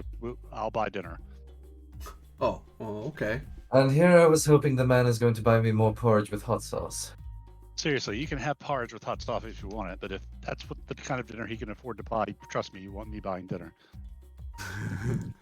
Come then, we shall buy dinner, and then you can tell us all about yourself and how you enjoy taking long walks on the beach and how we really don't know you, even though we should.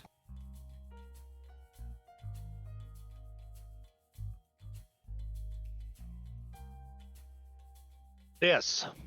Let's have that chat in one of our rooms, maybe. Maybe not here in the lounge. Yeah, that's good. Right. Room service, good, excellent. I always wanted to do that, especially on a hell world. Especially on a hell world. Yeah, you guys Just will. imagine, like, we're here living in the lap of luxury while people are starving out there. I love how the TAS lounge has both, Hilton Hotel coat hangers and just off to one side is the Quaker Oats guy, so it makes sense that you rule.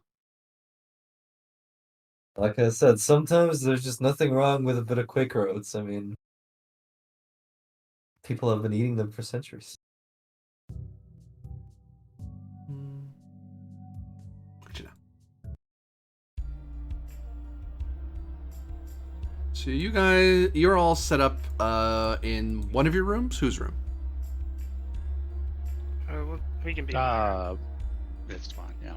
Yeah. Sorry. We My can be in Calcium's room. Okay. It's good enough for government. Food storage is a revolutionary idea, however, I believe it does not compare to the U-bend. I'm sorry I got caught up in the entry and exit of food. Ah. Well, how do you feel about Quaker Oats, Arthur? With hot sauce, maybe. That second one was from Avenging Penguin. Oh. I get porridge is good enough for government, I suppose. So yeah, no, you get into your room. He now has a very weak carbonated fruit juice. And the rest of you are eating whatever you wish to order because you're staying here. Right. Within the means of the TS Lounge. They have a lot of stuff, but they're not miracle workers. They are in a hell world after all. So where exactly did you pick this artifact up? Well, I was on a tour of one of their munition factories, and I had the opportunity to be left alone for a bit while I went to use the bathroom, which I used that time to finish my scheme and actually get into one of their expeditionary vaults. See, apparently they had bought something off of the Imperial Scout Service, and they were trying to hot sauce, yes, Quaker Oats, yes, together, no, from author. Understandable. But yeah, the Imperial Scout Service had sold this to them, and I had caught wind that they had it, and they were planning to move it to one of their research facilities. And the thing is, I thought maybe an arms megacorp could do with having one less artifact. So I decided to liberate it from them into my custody. I was going to sell it off to the Daryen Confederacy, to a contact I have here, who was going to move it and to be researched by the Daryen, since they have a few people who really understand what it was worth. And my friend tells me that this thing's worth about the same as, say, to the right people, around the same as about a percentage or so of a megacorp. Hence the cover, because, But then I managed to get the stupid thing stolen because I decided to buy something in town, and I didn't have any clout here, so they just beat me and stole the case from me. And, well, I wasn't exactly going to go around telling people walk around with Daryen, with drone technology. You do realize who it was that mugged you, though, right? He knows who he stole it from. I have a guess that it was... They did come at me with bats and stuff. I wasn't lying to you about that, but I had a pretty good idea that it was the Megacorp after me. More of a private military company that the Megacorp hired to get to you. No. They weren't exactly flying the corporate banners themselves. Yeah, they actually No. were. No, they did belong to the same corp. Right, but they were more of a PMC and not an actual branch of the No. corp. Those were troops that belonged to the corp he stole it from. Oh. No, they were hired. The corp was their primary employer. They were riding around in Stellarm's vehicles and equipment, though. So I mean, Yeah, I that's who thought they Insularm definitely- was the ones he stole it from. Yeah, but they weren't. They were mercs hired by, Oh. not troops of. Yeah, exactly. Well, They when you're weren't a talking direct about a brand. First, I guess when you're True. talking about a corp, right? Mercenaries hired by a corp to do a job, and people hired by a corp as employees to do a job is the same thing. I'll highlight that But- the 21st these mercenaries are funded and supplied by Interstellar Arms, but they are a mercenary group, so the corp always gets first chance to hire. But if someone else hires them in the meantime, as long as they're not attacking Instellar Arms, they give a cut to Instellar Arms because they get free gear, like free vehicles for your training and all that. right. Now, how hot do you figure this merchandise is exactly? Oh, I've been jumping star to star for last 2 months, trying to make sure they had a hard time tracking me. I was shocked they found me here on Spoom. I figured this is a good place. We're a sneeze away from Daryen. I figured I shook them by this point, and then suddenly I'm being jumped in an alleyway. And they don't take my wallet, they don't take my personals, they take my case, so... Well, from my experience and what I heard from scout to scout in the service, this thing either is going to absolutely revolutionize provisions and food technology, or it's going to birth some kind of goo that could consume a planet. And Curious. who's your contact? So since hiding it now, since we're all going to be seeing them anyway. They're Pale Bomb Noel. Oh, Noel. I always struggle with the language.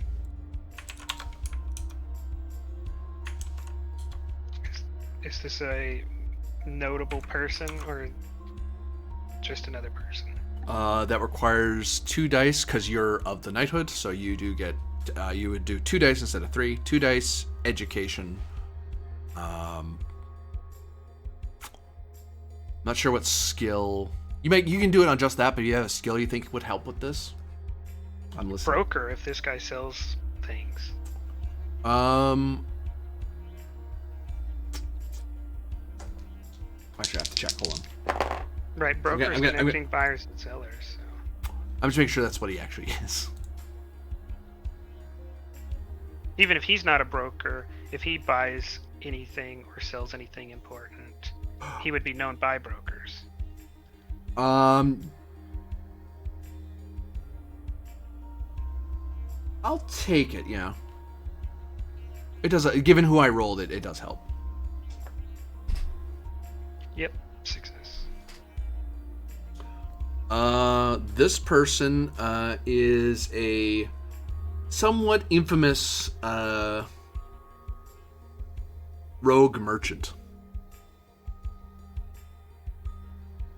who deals in illegal goods and smuggled goods. Usually people smuggling into Daryen or out of Daryen, but not between two Daryen, for example. So this guy is definitely an intermediary and not the final purchaser. Mm.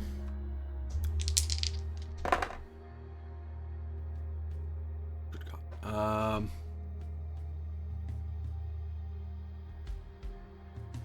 Yeah, like he's a go-between by the from his reputation.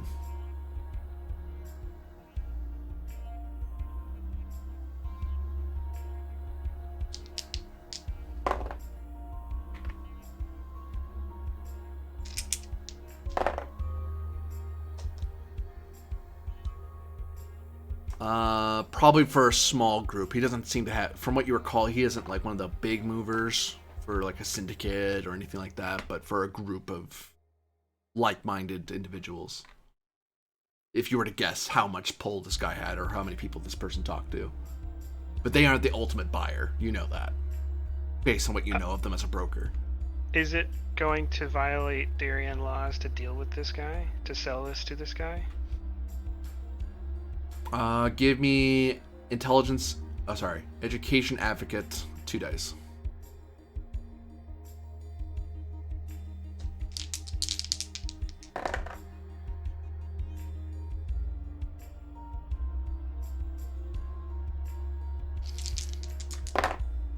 Can I argue streetwise? You could. That's a success.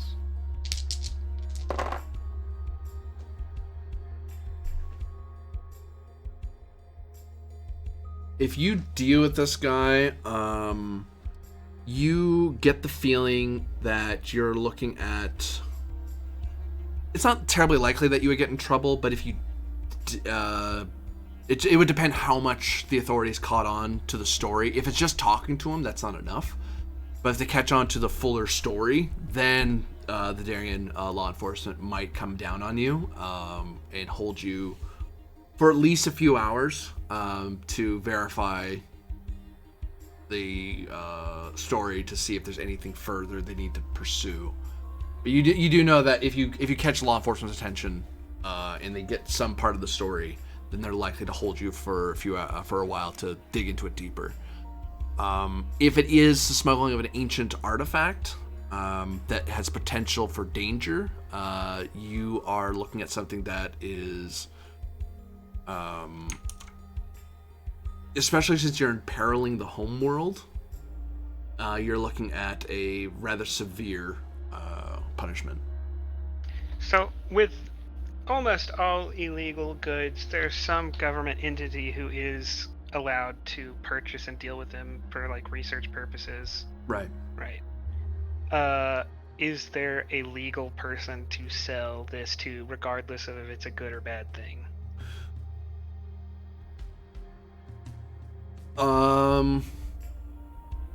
You could turn it over to the relevant researching authority. There's various nobles who sit on councils that focus on ancient artifacts, especially Daryen artifacts, and they would give a reward for turning it in. It won't be nearly as much as it would be on the black market, or the gray market if you're being particularly generous. But if you purposely turned it in and say, "Hey, this is something that's come into my possession," I'm now giving it over, and they're not required to, but they're expected to give a reward upon collecting it once they know what it is. And the reward is based on how valuable or how much of a technological addition it is to the Daryen Confederacy. What if we kept it, tried to discover its secrets for ourselves, and then sold the resulting technology or patents or whatever ourselves and make crazy money? You can make Metacredit. Sure. Interstellar Arms would be chasing us the whole way, but I mean, Is it The worth it to make an enemy of a megacorp, Well, though? the problem is we don't have the ship yet. If we had the ship with us already, then sure. But I don't want to come up against Daryen law because we need Daryen as a safe port. Like the actual planet of Daryen as a safe, reliable port. what if you did the research of yours on like a different world? Do it outside the Darien Confederation. Because the case is already in Darien space. Well, for now. It's already being smuggled. We have to get it to the home planet without anyone being the wiser. We're going to have to ignore your broker who already is expecting this, I imagine. Yeah. We're going to have to dodge him. And then we're going to have to wait half a year for our ship to be ordered and built. And then we have to get back out of Darien space. Wait, aren't two of you lifers though? yeah. You could just. I mean, we'd have to get past customs once we get over there. But once we're through customs, we could just hand it over to the TS vault and keep it in safety there before we fly it somewhere else, right? Because we don't get checked again for. We only get checked for stuff that's a danger to the spaceport, not which is Spaceport Authority law, not Darien planetary or imperial Confederate law. I'm sure it's a bit of a shell game, but hey, I mean, we're looking. I mean, who wants to turn away mega credits?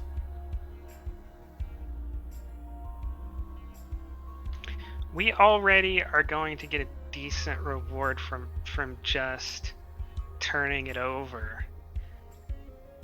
And I don't know if we have the capacity to investigate it. I mean, we're going to have a ship that has archaeology, physics, and biology labs. And we have y'all that know things about that. But are Tarbin and Calvert, are y'all willing to take the risk of this being so destructive that it kills us all?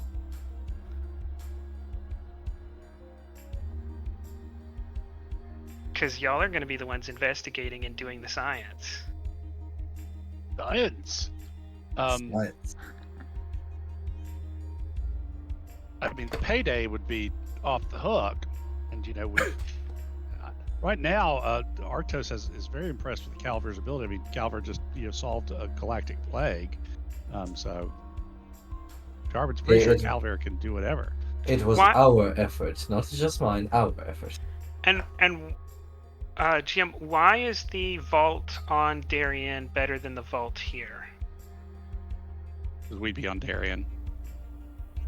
It's closer to where you were trading it, but yeah, you could in theory leave it here at the vault on Spoon. But if the idea is just to keep it safe and not get caught having it, leaving it exactly where it is the safest thing. The only thing is like these.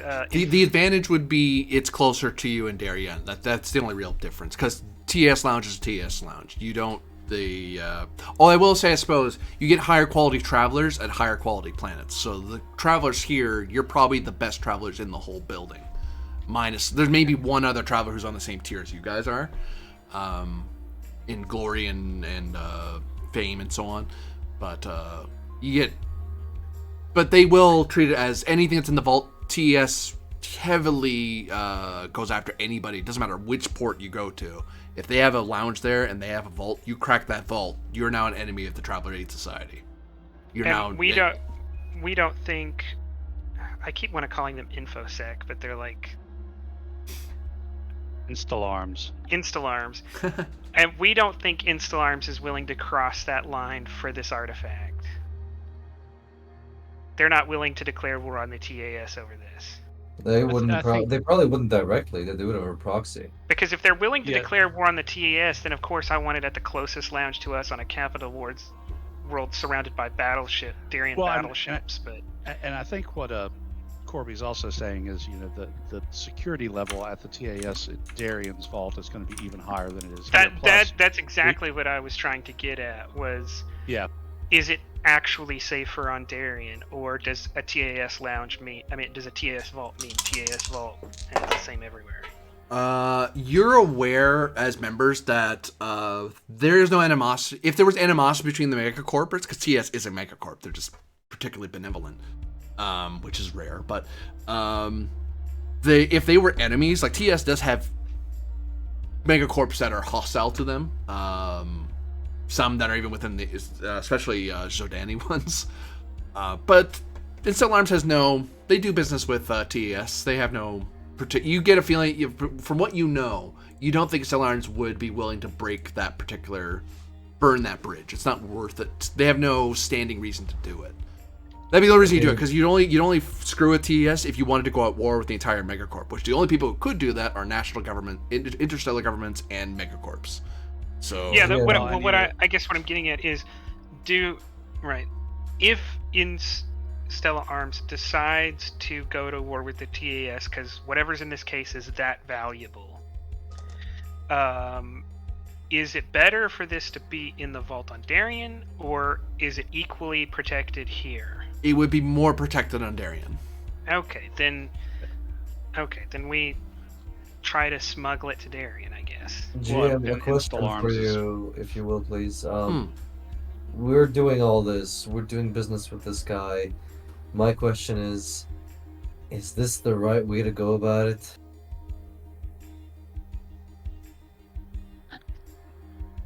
You trying to insight me on that? And I get it.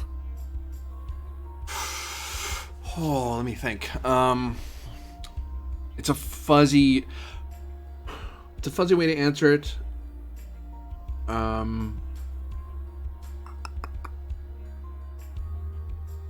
Like, I feel like we're holding a ticking time bomb. Is it even wise for us to hold it? So what I'll say with insight is you get the feeling that on the short term, having something this valuable or potentially dangerous or even wondrous, like even if it's a super good thing, the longer it's in your possession, the more at risk you are of someone finding out you have it and someone trying to take it from you. Even if not, never mind, it's Stellar Arms. Right. Somebody else gets wind of it and they try to take it from you. But in the short term, you're fine. As long as you don't sit on this for like months, you're probably okay. But the minute it starts being, if you're just moving it around, it's not so bad. You could divorce yourself of it, and that's a way to get rid of it faster, but simple possession of it on the short term, and short term being a month, you're okay. But each month, mechanically, I'll say flux will come into it whether or not someone's going to try to do something about it. And it's going to take us... Right, the ship is not built yet. There's no contract for it yet.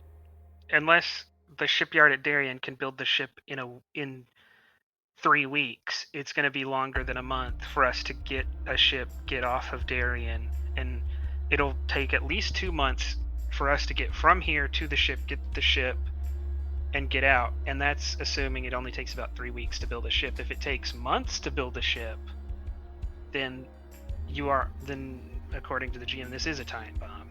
We can't wait that long.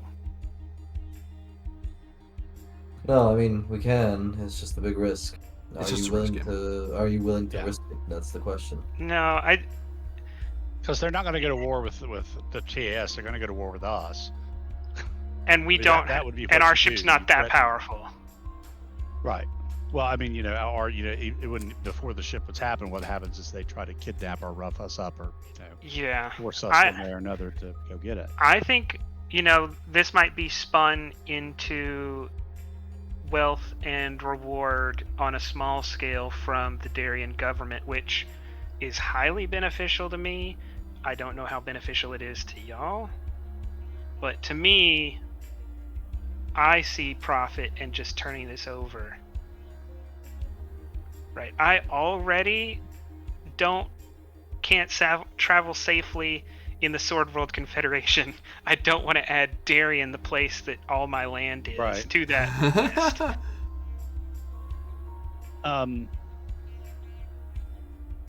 what we might do also is we could approach Deck Moles with this, or Deck Nulls rather. The Daryen merchant who's all interested in the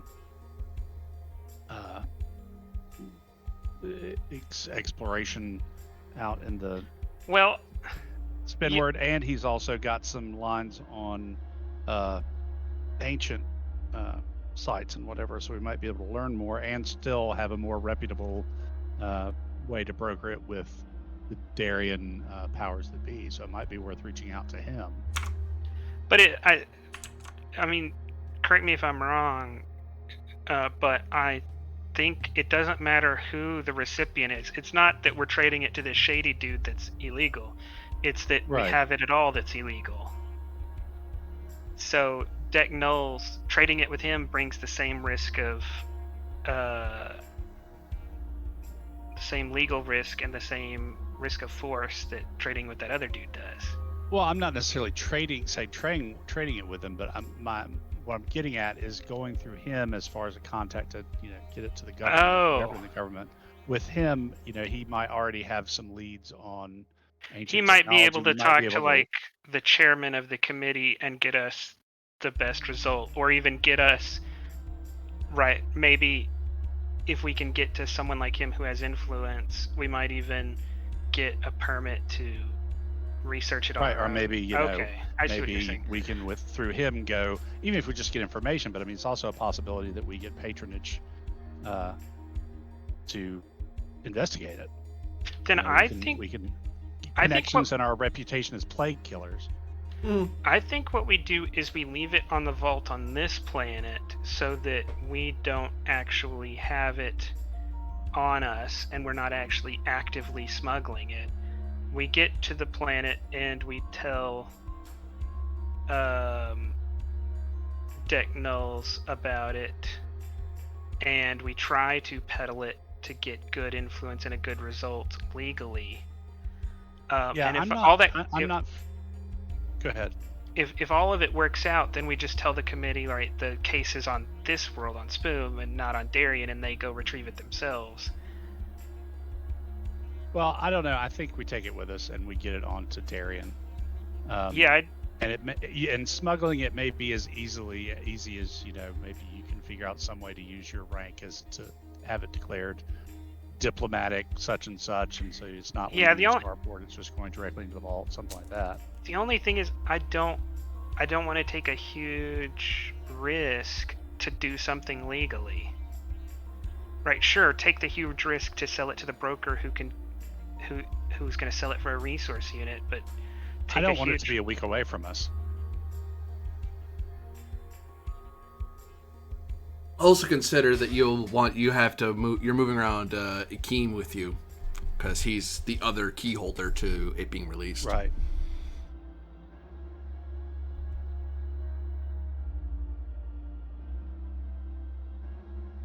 So I say we take it with us and figure out some way to. I mean, I will lay you money. You probably can do something where we get a specially sealed box or whatever, and you don't take it out of the spaceport. You put it in the vault under some sort of diplomatic or nobility seal, and then then at least it's in the same system we're in. Can I actually get legal cover on this if we don't take it out of the TAS lounge? Like, we arrive at the spaceport, it's put into the spaceport vault, we don't take it onto the world of Daryen itself, and I put like a incredibly dangerous tag on it. At that point, the only people you've talked to is the Spaceport Authority, which is its own independent branch. So they kind of have extraterritoriality wherever they're based, because their job is to manage everything within the spaceport. And and TS is just a megacorp that operates in those areas. So the Daryen don't even get into the equation until you try to take it out of the spaceport. The only reason Akeem didn't get in trouble here is because there is no Daryen presence other than the military base, and they're not checking the spaceport checkpoint at all. They don't care. Am I going to get blacklisted from every spaceport in Daryen space if I do this? Only if if you declare it as a significantly dangerous item, it would be sealed somewhere, and put under hard lock and key. Since you're a TES member, you would just have to tell the TES people, hey, this is something super dangerous. Keep that in mind. Good. Then at that point, you're just talking to the TES is trusting your membership as a reason why they should do this. If you try to do it's just the spaceport storage people, then you have to talk with starport authorities, and there's certain regulations on that front. TES can deal with that end. Like, you're trusting it into the hands of Megacorp is why you'd give it over to TES at all, because you're a member, and there's certain protections there. The minute you take it out of the spaceport, now all of a sudden you're under Daryen. I mean, technically you're still within Daryen law the minute it was out in the desert. The minute you're moving it around in the desert, the minute he was already in. He could be in trouble for having the artifact without declaring it. But you'll be even more trouble if you try to take it out into the city of into the outside spaceport of to Daryen itself. Okay, so it is entirely reasonable to take it, store it in the vault on the TS vault on Daryen with the appropriate warnings, and doing so does not pose a significant risk to Calcian's station or title or land. So long, the only caveat I'll give, I'll even make a roll for this. This is just something that's known. The only caveat I would say is if this thing is like a pink goo or gray goo threat, like it's existential, they won't care. At that point, you're in trouble because the Daryen the Spaceport Authority, the TS, and the Daryen will be mad at you because you imperiled them all. But if it's just a valuable artifact that's unpleasant or valuable artifact that's particularly useful, that's a different scale of threat. Difference between having something that's merely radioactive versus something that can actually explode and take out a city, Which you don't know which one it is. You don't know how dangerous this thing is. You just know it's on the scale of not good for you, super helpful, or super deadly. This is why trading in artifacts is super sketch when you don't know what it is. Which is why they're so heavily controlled. But in general, you won't be in immediate danger. I'm just saying you could be if it is something dangerous. All right. I mean, I guess what Calcian will say is, on the condition that we all agree that once this artifact gets to Daryen, everything is above board and legal, right? We don't sell to anybody. We only ask for the help of known members of Daryen society in good standing with the government for their help in contacting the government in the most profitable way. But anything illegal is 100% off the table. I mean, Akeem says, as far as I'm concerned, as long as I get paid and it gets into Daryen hands, that was kind of my goal. I just I had no legal way to get it to your people other than through the smuggler, who apparently said he was going to get me more for it. But if it gets to them anyway, then sure, I'll do it that way. I don't mind. I just don't want that. I just want the Megacorp to get it back. Yep, totally agree. That's my thing.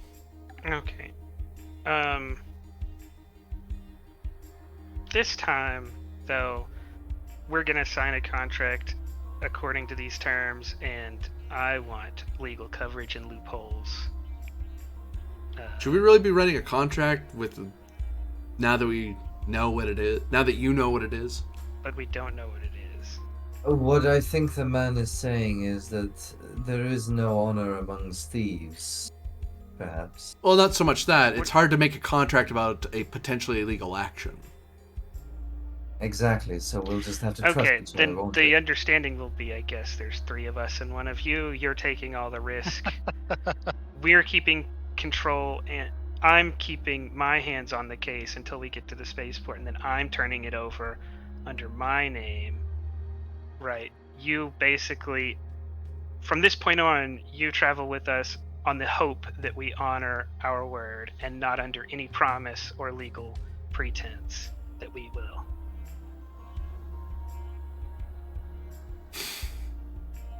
Well, and I'd suggest that, like, to Calcian, that both you and I sign it over because since we're both life Yeah. members, we carry more weight within the megacorp.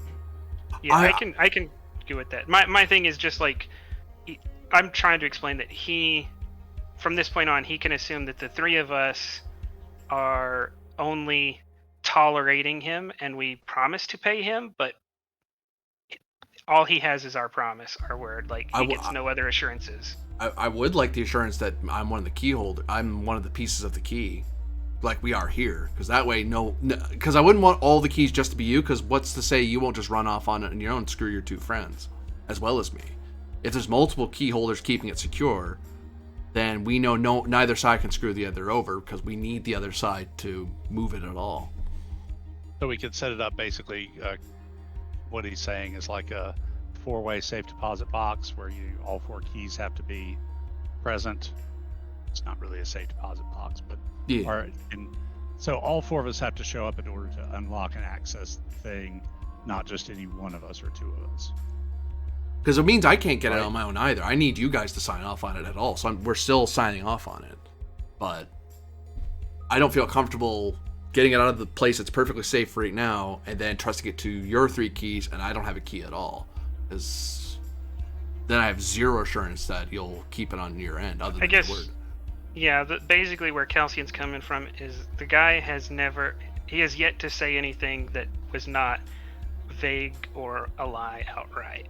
So why? Right, he's going to lie again. He's going to try to cheat us again, giving us half information. Give me another command roll, I suppose, because you're forcing him on this. Well, I'm not going to die on this hill if Tarbin and Calvir tell me not to die on this hill. Oh. That's where I'm going, right? I do want to basically no longer have to rely on him because he's lied to us or misled us several times. But right, if Calvir or Tarbin just say 4-way works for them, then I'll back down. 4-way works for me. I don't see why not. Yeah, with the caveat that he sticks with us. Well, yeah, that makes sense. If nothing else, for his own safety, he wants to do that because he doesn't want to travel alone anymore. Right. All right. Who knows? Maybe he becomes a valuable member of our crew later on. Do you know anything about programming or engineering or firing spline weapons? I know how locks work and both mechanical, electronic, and even some low-level psion ones. See, that's a handy skill to have on a starship, on a traveling ship. We don't have cargoes. We don't have extra rooms for random people. We'll figure that. We'll cross that bridge when we get there. Yeah. Give me an NPC to care about. God damn it! I would, but the system is really harsh about comfort. We have my teddy bear. We're still fine. You can have him with the caveat that he's probably going to drive us all crazy on a bad flex roll. That'll happen. And I think with that'll be a good stopping point, as you've now come into possession of an ancient artifact of unknown power. What happens if a 4-way lockbox if one person dies, or say one person kills the other 3?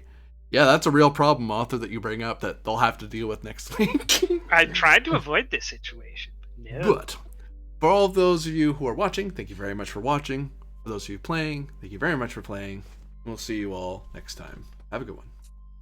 And for those eating Quaker Oats with hot sauce, keep going. No, you can come whenever you want. I don't care what you eat. Well, I kind of care what you eat, but you know.